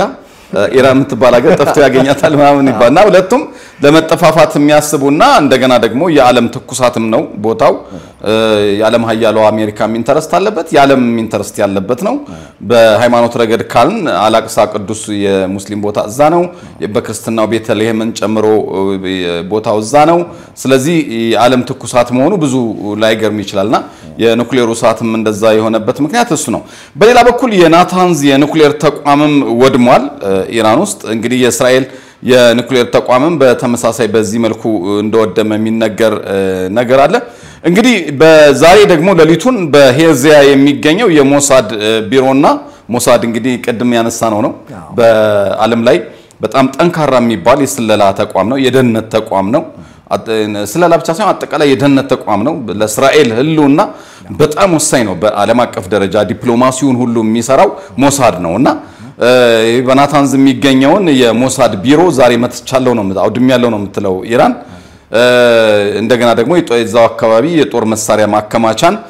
አውድም ያለው ትላለች እንግዲህ ውድ ቤተሰቦች ያው የሚባለው ነው እየገለጽን ያለ ነው በነገራችን ላይ በሁለቱም ወገን የሚያወጡትን መረጃ ነው የምንገልጸው በእስራኤል በኩልም ያለውን መረጃ ስናቀርብ ዓለም አቀፍ ሚዲያዎችና ራሱ ዛም ያሉ በኢትዮጵያውያን የሚተላለፉ የእስራኤል ቴሌቪዥን ጣቢያ አለ እነሱንም ሌሎችንም ዋቢ አድርገን ነው የምንጠቅሰው በነገራችን ላይ ስለ ሚዲያ ሲነሳ እስራኤል ትዕዛዝ መስጠቷን ታውቃለህ አይደል የትኛው ሚዲያ እስራኤል ውስጥ ላይቭ መዘገብ አይችልም አሁን ላይ ብላ ዘግባለች ማነ ከልከላለች እንግዲህ ይሄ አንዳንዴ ላይቭ የሚታዩ ወንጀሎች ሊኖሩ ይችላሉ እነሱን ለመደበቅ ሊሆን ይችላል ያው ሚስጥርም ስለሆነ የሀገር ደህንነትም ስለሆነ የራስም ብዙ ጉዳት እንዳይወጣ የሚፈጸሙ ነገሮች ካሉ እንዳይወጡ ያው አንዳንዴ በጦርነት ላይ የጦርነት አዋጆች ይኖራሉ ወዲያው የሚታወጁ አዋጆች ከሁኔታዎች አስቸኳይ አዋጆች እና እስራኤል የትኛው ሚዲያ ቀጥታ ላይቭ እንዳይዘግብ ፈቃድ የከለከለችበት ሁኔታ ይታያል እንግዲህ እስካሁን በኢራን በኩል ላይ የደረሰውን ጥቃት ነው ስናይ የነበረው እስራኤል ላይ የደረሰውን ጥቃት በመናይ ጊዜ የደህንነት ተቋማቶቿ ተመተዋል በደቡብ እስራኤል የሚገኘው 60% በተለይ ደግሞ ለጦር ጄት ለምናምን ነዳጅ ሞላበት የነበረ ማጣሪያም ጭምር ነው ተብሏል እሱ ተመቶ ከጥቅም ውጭ ሆኗል ባንዴ ብቻ ሳይሆን በሶስት ጊዜ ምት ነው ከጥቅም ውጭ የሆነው በሌላ በኩል የአየር መከላከያዋና ቤንጎሪዮን አየር ማረፊያም እንዲሁ ጥቃት የሚደርስባቸው ነው ቴልአቪቭም ጭምር እንግዲህ እስራኤል ዋና ከተማ ነው በተደጋጋሚ እንዲያውም የተለያዩ ነዋሪዎች ለቃችሁ ውጡ ብላ እስራኤል ማነው ኢራን አሁንም እያስጠነቀቀች ያለበት ሁኔታ ነው ያለው የኤሌክትሪክ ፓወር ተመቶ ግማሽ ቴልአቪቭ በጨለማ ተውጦ እንደነበር አይተናል ከትናንት በስቲያ እንግዲህ እንደምታውቀው የአየር መከላከያ ሲስተሟ እንደበፊቱ አይደለም ይሄ አይረን ዶምና እነዚህ አይረን ቢም የዚህ የዳዊት ወንጭፍ የሚባሉት ኢቭን ታድ የሚባለው የአሜሪካ የአየር መከላከያም ጭምር አሁን መቆጣጠር አልችል ብሎ ነው የኢራን ሚሳኤሎች እየገቡ ያወደሙ ያሉትና ትናንት እስራኤል ያመነችው ነገር አለ 20% የሚተኮሱትን ሚሳኤሎች ማክሸፍ ተስኖኛል ብላለች 20% አሁን 20% ላይ ከደረሰች እንደዚህ ማክሸፍ አለመቻል ለምሳሌ 50 ሚሳኤል ብታስወነጭፍ ኢራን አምስቱ በቀጥታ መተው ኢላማቸውን ይመታሉ ማለት ነው አንዱ ሚሳኤል አይተ ከሆነ ብዙ ቦታ ላይ ፖስት ተደርገው አይታል አይደል ከ38 እስከ 40 ሴንቲሜትር እና ከዛም በላይ ማን ሜትር እና ከዛም በላይ ሊሆን ይችላል ኤሌክትሪክ ግንድ ነው የሚያክለው አይተው ከሆነ አንዱ ሚሳኤል አዎ እና የስፋቱ ወይም ደግሞ ውፍረቱ ደግሞ ይሄ የወይን መጥመቂያ በርሚል አለ አይደል ምናልባት የኤሌክትሪክ ግንድን 6-8 ገደማ የሚያክል ማለት ነው ያን የሚያክል ሚሳኤል ነው ባንዱ የሚተኮሰው ምክንያቱም ሲጀመር 1730 ኪሎ ሜትር አልፎ የሚሄድን እንትን መካከለኛ ርቀት ስለሆነ ይህንን ማሰብ ነው ስለዚህ ይሄ ሚሳኤል ተተኩሶ ኢቭን እንትና እስራኤል ያከሸፈችው እንኳን ቢሆን ህንጻ ላይ ካረፈ ሊደረምስ ይችላል ሊያቃጥል ይችላል ባዶ እንኳን ቀፎ የከሸፈውን ቢሆን ማለት ነው ምን ያህል አንደኛ በጣም ክብደት አለው ፍጥነቱ ጋር ሆኖ የሃይፐርሶኒክ እንትናቸው አብዛኞቹ እስካሁን ድረስ እነዚህ ክሩዝ ስኩድ ሚሳይሎችን ነበር ስተኩስ የነበረውና ድሮኖች ነበሩ ዛሬ ክሩዝ ሚሳይል ተኩሳለች ለመጀመሪያ ጊዜ እና ያሉት ብዙዎች ያሉት የጦር ጠበብቶችም ተንታኞችም የዚህን ሚሳኤል የመደምሰስ አቅምና የመመከት አቅም ነው እየለካችበት ያለችው ዛሬ የተኮሰችውን ማለት ኦኬ ዛሬ ገብቶ መታ አይደለ ኦኬ ስለዚህ መምታቱ ስለተረጋገጠ በዚህን ያህል መተኮስ አለብኝ በዚህን ያህል ብዛት በዚህን ያህል ለነዚህ ተቋማት ብላ እንድትወሰን እንዲያመቻት ማለት ነው ዛሬ ክሩዝ ሚሳኤል የተኮሰችው በሌላ በኩል ማታ ነበር የምትተኩሰው ምክንያቱም ማታ የምትተኩስበት ምክንያት እንትኑም እንዳይታይ ነው እነዚህ ማሶንጨፊያ ቦታዎች እንዳይታዩና በእስራኤል ለጥቃት እንዳይጋለጡ ነበር ማታ የምትተኩሰው አሁን ዛሬ ጧትም ተኮሰች አሁን ከሰዓታት በፊት ተኩሳ ነው የሞሳድም ተመታ የተባለው ስለዚህ የምታየው ነገር የኢራንም ጥቃት ከሌሊትም አልፎ በቀን ጭምር እየመጣ ነው ከስኩድ ሚሳኤል ወደ ክሩዝ ሚሳኤል ተሸጋግራ በጣም አውዳሚ የሆኑ ነገሮችን መጠቀም መጀመሯን የሚያሳይህ ነው እና ይህን ስታይ እንዲያውም በእስራኤል በኩል አሁን የሟቾችን ቁጥር ስናይ ወደ 270 እየደረሰ ነው በኢራን በኩል ያለው የቆሰሉት ከ1400 በላይ አልፏል በእስራኤል በኩል የቆሰሉ ከ400 በላይ አልፏል የሟቾች ቁጥር ደግሞ ወደ 26 27 ገደማ ደርሷል አሁን ምንድነው እስራኤል የጠቀማት እንግዲህ ለረጅም ጊዜ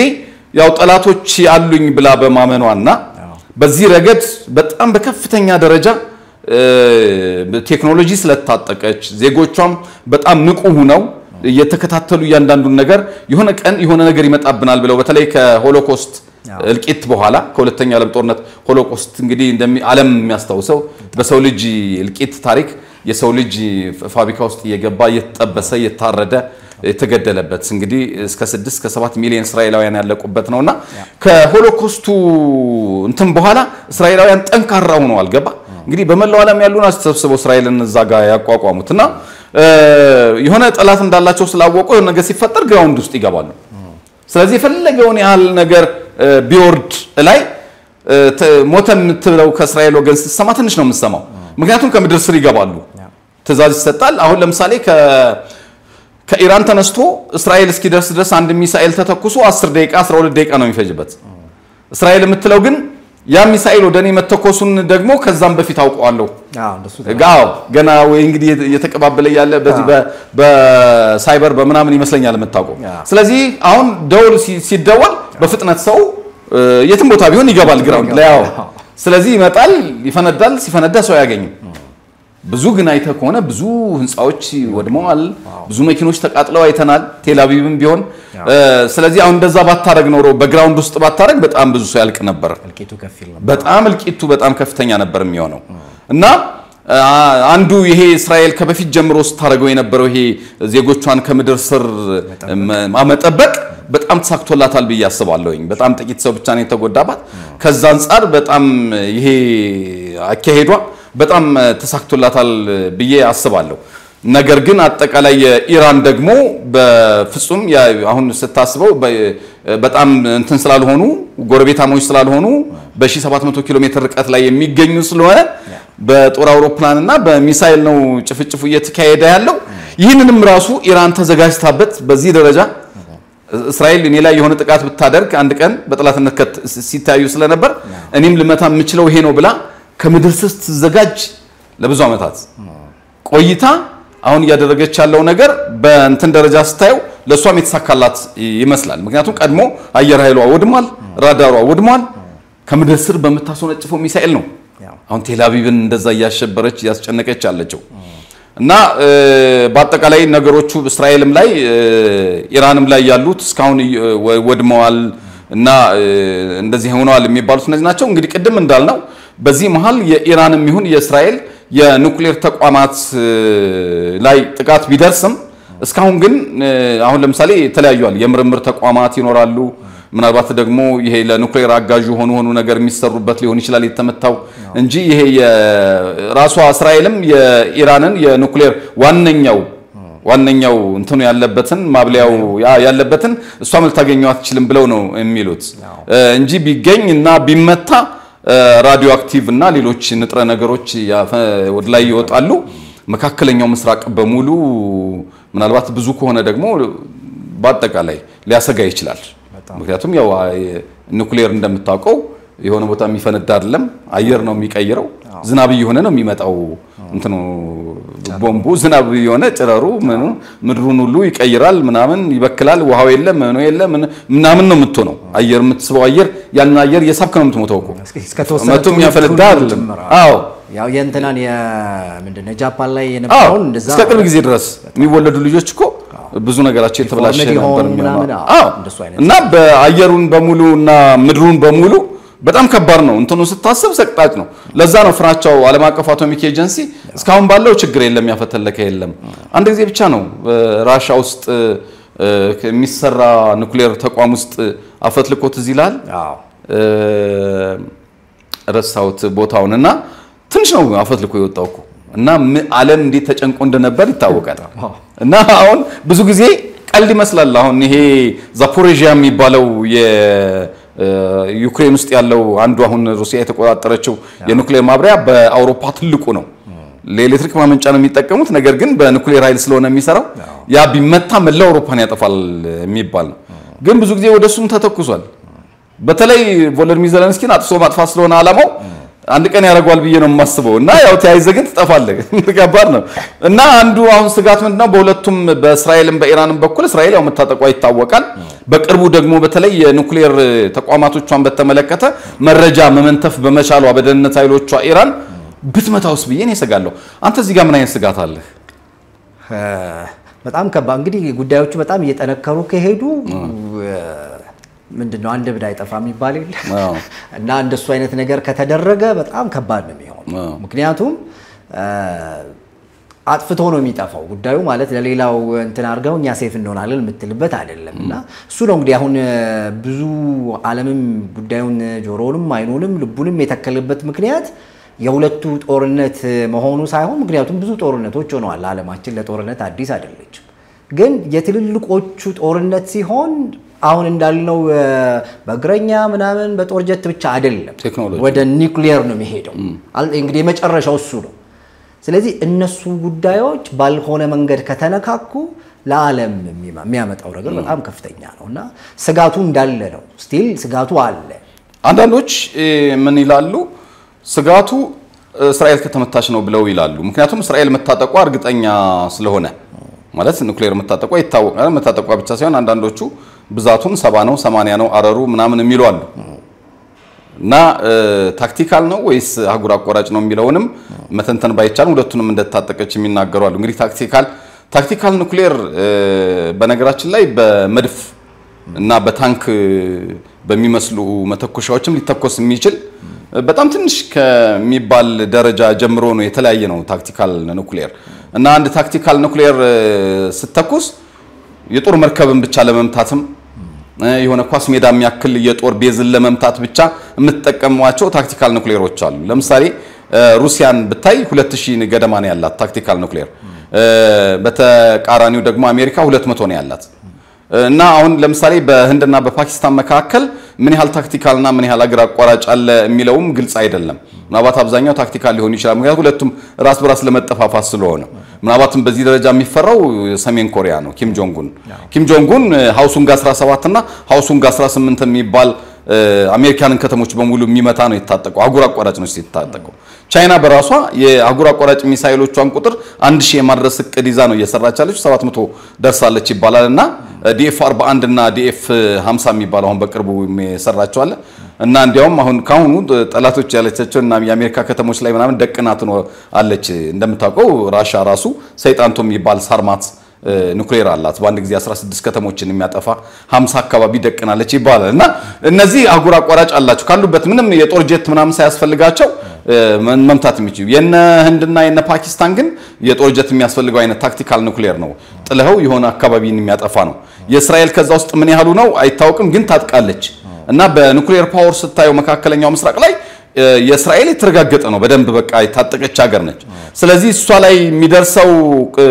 ጥቃት እንዳለችው አሁን ኢራን አግኝታው ከሆነ ትክክለኛ መረጃውን ወስዳው ከሆነና አሁን በሚያስፈሩት አሁን ተናማታ ያስተዋወቀችው ሌትስት ደግሞ አዲስ አለ እንደውም አሊ ሀሚኒ የመጨረሻ መዳኛችንም ጠላቶቻችን ማጥፊያችን የመሳሪያ ነው ማንንም አይመክተውም ብለው አስተዋውቀዋል ትናንት ማታ በዚህ መሳሪያ እንደው መቱት ቢባል አስበዋል የሚፈጠረው ነገር ኢራን ላይ ደግሞ በተቃራኒው በሚነገር ጊዜ አንዳንዶች አንዴ 600 ኪሎ ግራም ነው ይላሉ አንዴ 800 ኪሎ ግራም ነው ማለት ገና አንድም ኒውክሌር አልሰራችም ነገር ግን ወደ 9-10 ፍሬ ኒውክሌር መስራት የሚያስችል እንትኑ አላት የመጨረሻው ይሄ ተብላላበት ደረጃ አልደረሰም እንጂ ምናም ተብሎ ነው የሚነገርህ ግን እኔ ታጥቃለች ብዬም ደግሞ ጠረጥራለሁ አለዚህ አሜሪካ ተሰጋም ነበር ብዬ ነው ለምሳሌ ባለፈው እዚህ ይላል የዛሬ ይሄ እንትኑ የጥቅምት 7ቱ ጥቃት ተሰነዘረ በኋላ በእንትናና በነገራችን ላይ በዚህ ያው ይረዳዳሉ እንጂ ፓኪስታንና ኢራን ራሱ እኮ ያው መልሰው በተለያየ መንገድ ያው እስላማዊ ሀገር ነች ተጠብቃለሁ በሚል ፓኪስታን ኢራንን ታርጋለች እንጂ በድንበር ምናምን ይጣላሉ እና የሆነ ጊዜ ከፍተኛ የመሬት ነውጥ መንቀጥቀጥ አይነት ታይቶ ነበር በፓኪስታንና በኢራን ድንበር ላይ እና የምድር ለምድር ኑክሌር ሙከራ አድርጋ ነው ኢራን ተብሎ ተነግሮ ነበር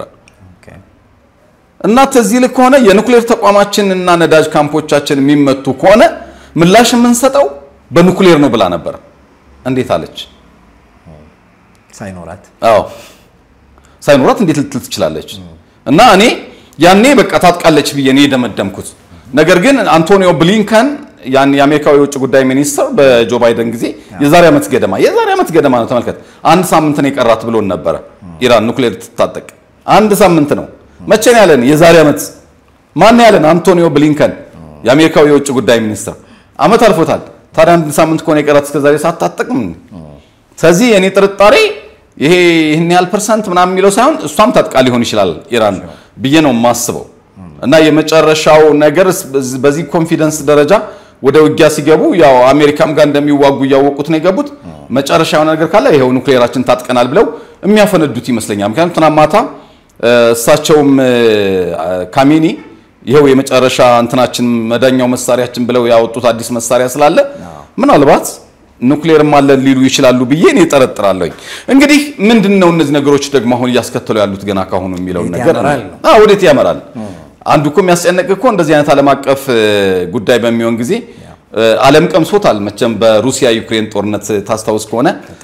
የነዳጅ ዋጋ ጨመረ የብረት ዋጋ ጨመረ ይሄ የኮንስትራክሽን እቃዎች በአጠቃላይ በዓለም ላይ ጨመረ ብዙ ነገር አይተ ከሆነ እኮ የሩሲያ ዩክሬን ጦርነት እኮ በዓለም ላይ እኮ የኢኮኖሚ መቃወሶች ፈጥሯል እኛም ሀገር የተፈጠረውን ነገር ታውቀዋል ለምሳሌ ያህል በሃውቲም ብናነሳ በየመን ጉዳይ ላይ ያንን የቀይ ባህር ሰርጥ በማጥቃቱ ምክንያት በሌላ በኩል ዞረው ነው የኢትዮጵያ መርከቦች ለምሳሌ ዝም ሌሎችም ሀገራት መርከቦች እንደዛው ነው እየመታች ስለነበር ስለዚህ የመጓጓዣ ዋጋ በጥፍ ይጨምራል ስለዚህ እዚህ ሀገር ሲገቡ ቃዎች በከፍተኛ ደረጃ ነው የሚሉት ኢኮኖሚው እንዴት እንደሚያናጋው አስበው በጣም እንደገና የዚህ የባህር ላይ እንቅስቃሴ ደህንነቱን አደጋ ላይ ይጥለዋል ልክ አሁን እንደተፈጠረው ማለት ነው ስለዚህ አሁን እንደዚህ አይነት ደግሞ ግዙፍ ጦርነት በሚሆኑ ጊዜ ደግሞ ምንድነው ዓለምን ስጋት ውስጥ የሚከተው የዓለም ጆሮና አይን አሁን በሙሉ መካከለኛው ምስራቅ ላይ ነው ምክንያቱም ማይነካው ሀገር የለም ምን አሁን ከዚህ ምን ይነካል ብለህ መቀመጥ አትችልም ነዳጁ ከውጭ ነው የሚገባው ቁሳቁሱ ከውጭ ነው የሚገባው ብዙ ነገር በቃ ምንም በራሳችን ብቻ ምንኖር ሀገር አይደለንም በአጠቃላይ የዓለም ፖለቲካ ደግሞ ገዢ ነው በአጠቃላይ ለዓለም አቀፍ እንቅስቃሴ እና ከዚህ አንፃር ምንድነው አሁን እየሆነ ያለው በ7 በመቶ ነዳጅ ገና ካሁኑ ያውም እኮ ሊያጥር ይችላል ነዳጅ ምናምን በሚል ማለት ነው ከዛ ሆርሙዝ የሚባለው የኢራን የምትቆጣጠረው ሰርጥ አለ የባህር ሰርጥ አለ እሱ 20 ከመቶ የዓለም የባህር እንቅስቃሴ የሚካሄድበት ነው እሱን እንዳዘጋው እየተባለ ነው ያለው ለዘጋው ትችላለች ከዘጋችውስ ነው የነዳጅ አሁን 100 ብር ምናምን ብር ነው አይደል የሚገርመን 300 ብር ሊገባ ይችላል ሊትር በሆርሙዝ ብቻ ሆርሙዝ ቢዘጋ ብቻ ሌላ ቦታ የሚደርሰውን ጉዳት ይሄ አረብ ሀገራት ላይ በምናልባት ጦርነቱ ደግሞ እዛ ከተስፋፋ አስበው ማለት አሁን ነገሮች ተባብሰው ለምሳሌ ሳውዲ ደግፋለች ኢራን ሳውዲን አሜሪካንን ደግፋለች ብላ ካሰበች ልትመታ ትችላለች ሳውዲን በቃ የመጠፋፋት ውስጥ ከገቡ ሳውዲ ከተመታች ነዳጅ አቅራቢ ነች ያለም ቁጥር 1 ባለም ላይ ምን ሊሆን እንደሚችል ነዳጅ አስበው በተመሳሳይ እዛው አካባቢ ያሉ ነዳጅ አቅራቢዎች በቃ አጠቃላይ አረብ ሀገራት ናቸው ቀጠናው ከታወከ በአለም ላይ በሚኖር የነዳጅ አቅርቦት ላይ ከዋናው ከዴፖ ማለት ነው ሊፈጠር የሚችለውን ስጋት ይው ቀደም እንዳልነው እነዚህ ሆርሙዝ እና ሌሎች የባህር እንትኖች እንትን በሚሉ ጊዜ ሙሉ በሙሉ የባህር እንቅስቃሴ ሊቆም ይችላል በአለም ላይ ምክንያቱም የባህር እንቅስቃሴ የሚደረገው አንዱ የቀይ ባህር አካባቢ ላይ የነበረው ይሄ የባህር እንቅስቃሴ ችግር ገጥሞት የነበረው በአንድ በኩል በሃውቲዎች መመታት ምክንያት ዞሮ ስለሚመጣ ዋጋ ይጨምራል በሌላ በኩል ደግሞ ለመርከቦች ዋስትና ሰጭ የሚባሉ ተቋማት አሉ ይሄ ከሌለ በአለም አቀፍ ደረጃ የትራንስፖርት እንቅስቃሴ የለም መርከቦቹ ዋስትና ካልሰጣቸው ዋስትና የሚሰጥ ከሌለ በስተቀር እንቅስቃሴ የሚባል የለም እቃውን የሚያስጭን የለም ለምሳሌ ምን ብለህ ታስጭናለህ አገራት አሁን እቃ የሚያስጭኑት በሰላም እንደሚደርስላቸው ሲያውቁ ነው ዋስትና ከሌለ ግን አያስጭኑም ስለዚህ ዋስትና የሚሰጡ ተቋማት አይኖሩም በጦርነት ጊዜ ደግሞ እና ምንም አይነት የባህር እንቅስቃሴ የለም ማለት ነው አሁን ካሁኑ የአየር እንቅስቃሴ ቆሟል ወደ መካከለኛው ምስራቅ መቆም ብቻ አይደለም ዜጎቻቸውን እያስወጡ ነው ኢቭን ከዚህ በፊት አፍጋኒስታንን የሚያክል እንግዲህ ሁሉም ሞቶ የቀሩት ራሻና ቻይና ነበሩት እዚህ ልኮነ እና አሜሪካ ሁሉ ዘጋግተው ሲወጡ ኤምባሲያቸው ምንም ያዘጋ ነገር የለንም ብለው ሩሲያና ቻይና ናቸው የቀሩት እዚህም ተዚህ ልኮነ ከህዋት ጋር በነበረ ጦርነት ቀድሞ ኤምባሲ በመዝጋት ምናምን እና አሜሪካ ነበሩ እዚህ የነበረውን ኤምባሲ ወደ ኬንያ ለመውሰድ ምናምን ይሄ አውሮፓውያን ምናምን ፍጥነታቸው ከሆነ ቦታ ኤምባሲ ለመንቀል በጣም ነው ፍጥነታቸው በቃ ያላቸው እንትን ምናምን ቻይናና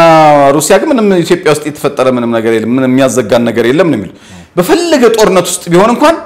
ኤምባሲ አይዘጉም ዜጎቻቸውን ያስወጡም አሁን ግን በፍጥነት ነው ከእስራኤል ዜጎቿ እንዲወጡ ቻይና እንትን ያለችው ይሄን የሚነግረኝ ምን እንደሆነ ታውቃለህ ቀደም ያነሳነው ነገር ነው የሚያመጣልኝ ሲሰጋ የነበረው ትራምፕ ጦርነቱን እንዳይቀላቀሉ ነበር ሲደግፉ ቆዩ አሁን ግን የጦርነቱ አካል ሆነዋል በነገራችን ላይ ቤንያሚን ኔታንያሁ እኮ አብረን ነን ብለዋል ያው ትራምፕ እኛ የለንበትም ይበሉ እንጂ አንደኛ የጦር ጀቶቹን ነዳጅ የአውሮፕላኖችን ነዳጅ የሚሞላው ማን ነው አሜሪካ ነች ጀቶች ማን ናቸው ራሱ አሜሪካ አይደል እንዴ F35 የጦር ጀቶች ሁሉም ይሄ ሳተላይት መረጃ ምናምን ራሱ አሜሪካ አለች እንደምሰጠው እንደገና ደግሞ ከዛም ባሻገር ቤንያሚን ኔታንያሁ አብረን ነው ውጊያውን ያካሄድን ያለ ነው ብለዋል ከዛ ቆየት ብሎ ግን አሁን ተናገሩ በቃ እንደው ሙጡ የቴህራን ነዋሪዎች ውጡ በቃ በበዋል ለራሳቸው ትራምፕ ስለዚህ ጦርነቱን እንዲያውም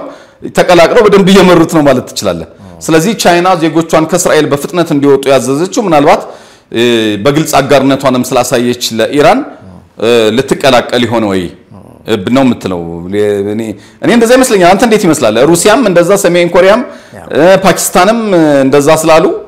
ምን ይታያል እንደው አሁን ይሄ እነዚህ ነገሮች ሶዴት ያመሩታል ሁኔታውን ምናልባት ቀደም ያለው ተረ ነገር ነው ያለው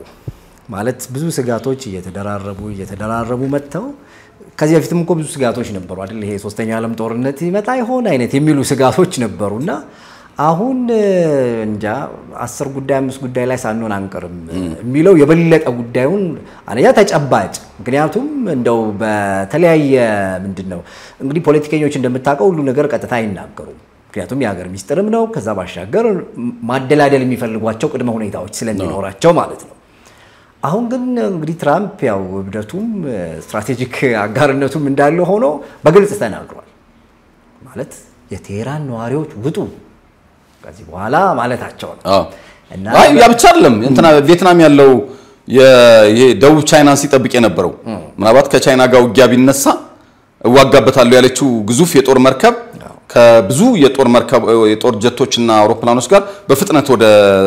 ኢራን እንዲሄድ አዛለች አሜሪካ አሁን ኢማጂን ማለት ይሄ ሁሉ እንደዚህ መሆን ምናልባት እንደው 90% በቃ እንግዲህ ጉዳዩስ ገብቷል የሚለውን ነገር ያጎላል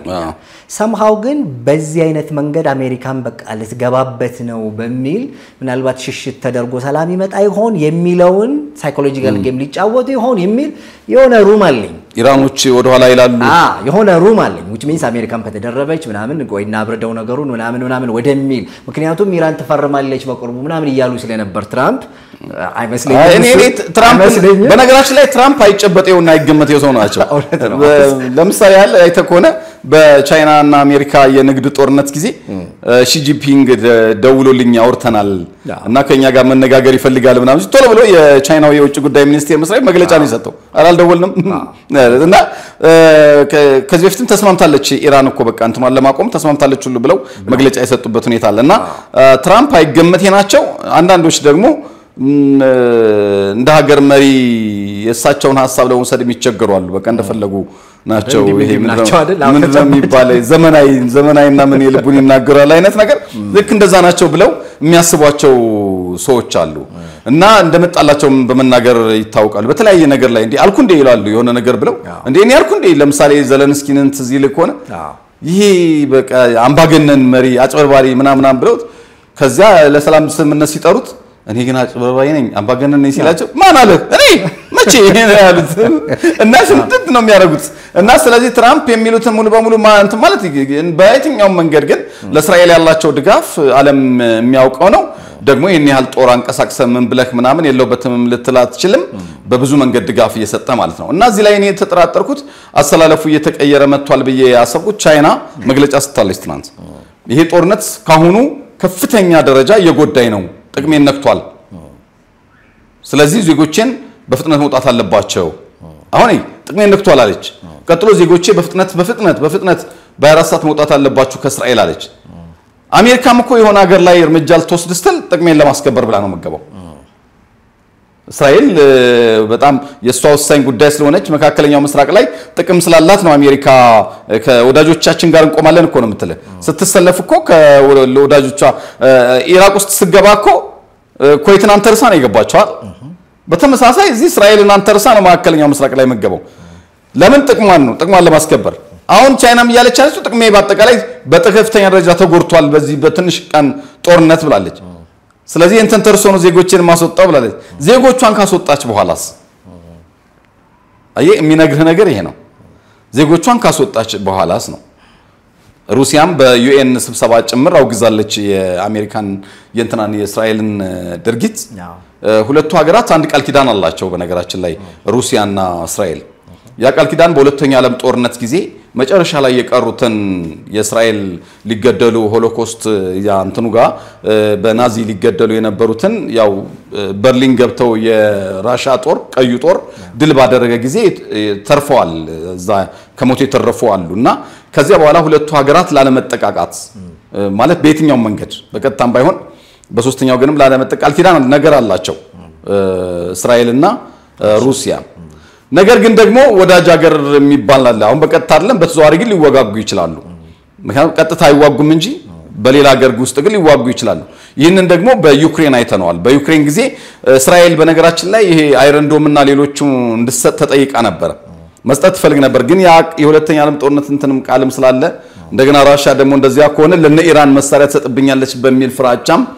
ነው ያልሰጠችው ይባላል ነገር ግን እንደምታውቀው በራሻ ዩክሬን ጦርነት ጊዜ ኢራን ለሩሲያ ከፍተኛ ውለታ ውላለች በሌሎች ቴክኖሎጂ በአለም ላይ ቀዳሚ ነች በመሳሪያ ሩሲያ ነገር ግን በድሮን በጣም ወደ ኋላ ቀርታ ነበር አሁን የሚገርሙ ድሮኖች እያመረተች ነው ያለችው ነገር ግን በዚህ ረገድ በተለይ እነዚህ ሻሂድ የሚባሉት አጥፍቶ ጠፊ ድሮኖችን በብዛት በመስጠት ደሞ ርካሽ ናቸው $20,000 $10,000 ምናምን ነው አሁን የአሜሪካው ለምሳሌ ኤምኪው 19 የሚባለው ኤምኪው 90 የድሮን አንዳንዶች $30 ሚሊዮን ይሉታል አንዳንዶች 50 አንዳንዶች $70 ሚሊዮን ነው ይሉታል አንዱ በጣም ውድ ነው ጥይቱ ምን ያህል እንደሚሆን አስበው በነገራችን ላይ የድሮን ጥይቱ ነው ውድ ዋጋ እና ይሄን ስታስብ ይሄኛው ግን የነሱ የሻሂድ አጥፍቶ ጠፊዎቹ ግን በቃ እንዴ ነው የሚሄደው አብሮ አጥፍቶ የሚጠፋ ነው ይበራል ይመጣል አጥፍቶ ይጠፋል የጋይድድ የሚባሉ ቦምቦችም አሉ አሁን ሩሲያ እንትን በፊት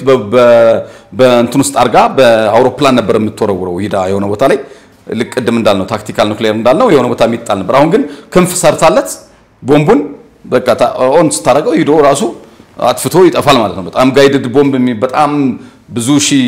እንትን ነው ይሄ ትልልቅ እንትኖችን ለመደረማመስ የምትጠቀምበት በጣም አስፈሪ ነው ይባላል የመሬት ንቅናቄው በኪሎሜትሮች ነው የሚሰማው ይባላል እዚህ ቦታ በሚፈነዳ ጊዜ ስለዚህ እነዚህ ነገሮች የከፉትን ነገሮች ብዙዎቹን ነገሮች በመታይ ጊዜ አሁን ያለውን ሁኔታ ስታይ ያኔ ደግሞ ስለደረሰችላት ኢራን ለሩሲያ ምንም ከኢራን ጎን ማጥቶነበትና ባለፈው ደግሞ ስትራቴጂካዊ ስምምነት ተፈራርመዋል ሩሲያ ስትራቴጂካዊ ስምምነት የተፈራረመችው እስካሁን ድረስ ከቻይና ጋር ነው አንዱ ወደር የለሽ የሚል በማንኛውም ነገር ቻይና አሜሪካንን ወይ ምናምን ቻይናን የሚዋጋ ካልካለ ትዋጋለች ይላል በተመሳሳይ ሩሲያ ጦርነት ገጥሟት አሁን ጦርነት የገጠመች ነው አቅም አንሷት ከጠየቀች ቻይና ገብታ ትዋጋለች ለሩሲያ ከሰሜን ኮሪያም ጋር ስትራቴጂካዊ ስምምነት ተፈራርመዋል ሰሜን ኮሪያ ብትወረር ሩሲያ በኑክሌር ነው ምላሽ የምትሰጠው ሰሜን ኮሪያን ወግና ሰሜን ኮሪያን በተመሳሳይ ለዚያ ነው ካርኪቭና እንትን ውስጥ ገብታ ዩክሬን ምድር ላይ ገብታ እየተዋጋች ያለችው ሰሜን ኮሪያ 10 ሺህ ወታደር ልካ ምክንያቱም ቃል ኪዳን አላቸው አንዱ ለአንዱ እንደተጠቃሚ ከኢራን ጋር በቅርቡ ስትራቴጂካዊ ስምምነት አድርጓል ስምምነታቸው ያ ስትራቴጂካዊ ስምምነት ሰሜን ኮሪያ ጋር ያለው አይነት ከሆነ አትጠራጠር ኑክሌሯን ይዛ ሩሲያ ትገባለች ስምምነቱ ከሰሜን ኮሪያና ከቻይና ጋር የተፈራረመችው አይነት ከሆነ ምንም ጥያቄ የለው ስለዚህ እነዚህ ነገሮች ስታይና የሰሜን ኮሪያንም ደግሞ ሌላ ዛቻ ስታይ አብሬ ከኢራን ጋር ነኝ የሚለው ነገር ስታይ ሰውየው ደግሞ በምክንያት የሚፈልግ ሰው ነው ጸበደላላ ናቸው ኪም ጆንግ ኡን ያው እንደሚያጨሰው ቡላ ሲጃራ ነው ኑክሌር በማጨስ ነው የሚቦርቀው ባንድ ጊዜ ደርዘን ኑክሌር ሁሉ በመሞከር የሚታወቅና ሰሜን ኮሪያ ኮሪያ ልሳነ ምድር ጭር አለ ብሎ ካሰበው ወጥቶ ያፈነዳል ሚሳኤልና ጭርሲን የማይወድ ሰው ነውና ጅንኑ የሰሜን ኮሪያው መሪ ይሄን አጋጣሚ እንደውም አሉኝ የሚላቸውን ይሄ አቋራጭ ሚሳኤል መሞከሪያ የሚያደርገው ነው የሚመስለኝ እኔ ከባድ ይሆናል እና በአጠቃላይ ነገሩ በጣም በፍጥነት እንግዲህ አይተ ከሆነ የራሻ ዩክሬን ጦርነት ምንም እንኳን እነዚህ መላው የአውሮፓና አሜሪካ ተባብረው ሩሲያን ብቻዋን ቢገጥሙም ሂደቶች ነበሩት መጀመሪያ ላይ ብቻዋን ነበር የምታጠቃው ቀጥሎ እንትን ይሄ አልባሳት ነው መስጠት የጀመሩት እየፈሩ ማለት ነው ወደ ሙሉ ጦርነት እንዳንጋባሉ በኋላ ቀላል መሳሪያ መስጠት ጀመሩ በኋላ ቦሊስቲክ ሚሳኤል መስጠት ጀመሩ የዩራኒየም ዝቃጭ መስጠት ጀመሩ ከኑክሌር ውጭ የቀራቸው የለም F-16 የጦር ጀት ሁሉ ሰጥተዋል እንግዲህ ያልሰጡት ነገር የለም የቀራቸው ኑክሌር ነው እንደው ሂደት ነበረው 3ኛ ዓመቱን ይዟል አሁን እንግዲህ በምን ሂደት እዚህ እንደደረሰ የዚህ ግን ፈጠነ በ5 ቀን እንግዲህ ይሄ የሆነበት ምክንያት ሁለቱም ሀያል መሆናቸው ይመስለኛል ኢራንም እስራኤልም በጣም ሀያል ሀገር ነች ኢራንም ሀያል ነች ከዛ እዚህ መሃል ደግሞ የሀያሎቹ መከፋፈል አንድ አይነት አቋምም የለም እንደገና ደግሞ በሌላ በኩል አስጊ የሚያደርገው ነገር ምንድነው ይሄን ነገር ብትለኝ በፊት በዚህ በኢራንና ለምሳሌ በመካከለኛው ምስራቅ በሳዳም ሁሴን ጊዜና ከዛ በፊት በነበሩ ጦርነቶች እና አሜሪካ እና አውሮፓውያን በአጠቃላይ የሚፈልጉትን ነገር የሚያስፈጽሙት በተመድ በኩል ነበር ፍላጎቱ የዓለም ወይም የሁሉም በማስመሰል ነገር ግን የነሱን ፍላጎት አሶስነው የሚያስፈጽሙት ተመድ ውስጥ ነበር አሁን ተመድ የሚባል የሚፈራ ተቋም የለም ራሻም ዞር በል ነው የምትለው ተመድ ላይ ሲወሰንባት ድምጽ በድምጽ የመሻር መብቷን ተጠቅማ ውድቅ ታረጋለች ከነዚህ ድምጽ በድምጽ የመሻር መብት ካላቸው 5 ሀገራት አንዷ ናት ቻይና ብትል ዓለም ተሰብስቦ ቢወስን ድምጽ በድምጽ የመሻር መብት አላት አሜሪካ ዓለም ተሰብስቦ ቢወስን ለእስራኤልም ወይም ለምትፈልገው ሀገር ወግና ድምጽ በድምጽ ውድቅ ታረጋለች እኛ ታስታውስ ከሆነ ከዚህ በትግራዩ ጦርነት ጊዜ ዛሬ 4 ዓመት 12 ጊዜ ነው የተባበሩት መንግስታት ድርጅት ጸጥታው ምክር ቤት የተሰበሰበው ኢትዮጵያ ላይ እርምጃ ለመውሰድ የአሜሪካ ጦር እኮ እዚህ ሱዳን ገብቶ ነበር እኮ ጦር መርከቡ እኛ ላይ እርምጃ ለመውሰድ ማለት ነው ለህዋት አግዞ እውነት ለመናገር ዲሞክራቶች በጣም ከፍተኛ እንትን ፈጥረው ነበር እኛ ላይ እና ያኔ ግን የታደገችን ኢትዮጵያን እንደ ሀገር ራሻ ነች ድምጽ በድምጽ የመሻር መብቷን እየተጠቀመች ውድቅ አደረገችው የጸጥታው ምክር ቤት ስለዚህ አይገባም በጸጥታው ምክር ቤት ውድቅ ስለተደረገ በተናጠል ነው የሚገባው ተናጠል ከገባ ደግሞ በተናጠል እሷም ልትከላከል ትመጣለች ማለት ነው ስለዚህ አሁን የሚያስፈራ ወይ የተባበሩት መንግስታት ድርጅት ውሳኔ የለም በጋራ ዓለም የሚቆምበት ምንም አይነት መሰባሰቢያ መድረክ የለውምና ይሄ መሆኑ አሁን ላይ ነገሮችን በጣም አስፈሪ አድርጓቸዋል እና ቀጣዮቹ ቀናትም እንደዚሁ አስፈሪ ሆነው የቀጠሉበት ነው እንግዲህ ኢራን እንደምታውቀው ቴልአቪቭ ነዋሪዎች በሙሉ እንዳይመለሱ ወይም ለቀው እንዲወጡ ያስጠነቀቀች ነው ያለችው ለሊት ላይ የነበረው ለሊቱ የኢራን ቀኑ የእስራኤል ነበረ በመደባደብ ረገድ ማለት ነው አሁን ግን ቀንም ጭምር ጀምራለች ዛሬ መታለች ኢራን ስለዚህ ቀጣዮቹ ቀናት በጣም አስከፊ ሆነው የሚቀጥሉ ነው የሚመስለው በተለይ ደግሞ የቴህራን ነዋሪዎች ደግሞ ለቀው እንዲወጡ ብለው ዶናልድ ትራምፕ ትዕዛዝ ስለሰጡ ምን ይመጣል የሚለውን እንግዲህ ከነገ በስቲያ መሰለኝ ደግሞ የምንገናኘው እናንተ በቀጣዩ ፕሮግራማችን በስፋት እነዚህን ጉዳዮች ይዘን እንመጣለን የቀረ ካለ አንተ ቀጥል አመሰግናለሁ ብሬ ይሄ ነው ሐሳባችን እንግዲህ ወደ 3ኛ ዓለም ጦርነት አንድ እግራችንን አላስገባንም ወይ የተባለ ነው ለማንኛውም ለምድራችንም ለዓለማችንም ለሀገራችንም ሰላም ይሆንልን በቀጣይ እንገናኛለን አብራችሁን ስለቆያችሁ እናመሰግናለን ሰላም ዲኤምሲ ሪል ስቴት እስከ 2 ሚሊዮን ብር ጥማሽ ያደረገባቸውን የመጨረሻው የዲያስፖራ ብሎክ አፓርትመንቶች ሽያጭ ላይ መሆኑ ይታወቃል። አፓርትመንቶቹም በለቡ በብራታይ ለፊላ ቤት ዲዛይን የተሰሩ እጅግ መላክ እይታ ያላቸው ሲሆኑ 8% ቅድመ ክፍያ ብቻ እንሆ ያለን ነው። ባለ 1 መኝታ ከ72 ካሬ ጀምሮ፣ ባለ 2 መኝታ ከ125 ካሬ ጀምሮ፣ ባለ 3 መኝታ ከ145 ካሬ ጀምሮ ማግኘት ይችላሉ። በተጨማሪ 60% የባንክ ብድር ለሁሉም ቤቶች አመቻችተናል። እነዚህን በከተማው ተፈላጊ የሆኑ ቤቶች ሽያጭ ሊጠናቀቁ ወስን ቤቶች ብቻ ስለቀሩን ፈጥኖ ቤቱን የግሉ ያድርጉ። ቀጠሮ ለመያዝ አሁኑኑ ከታች ባለው ስልክ ይደውሉ።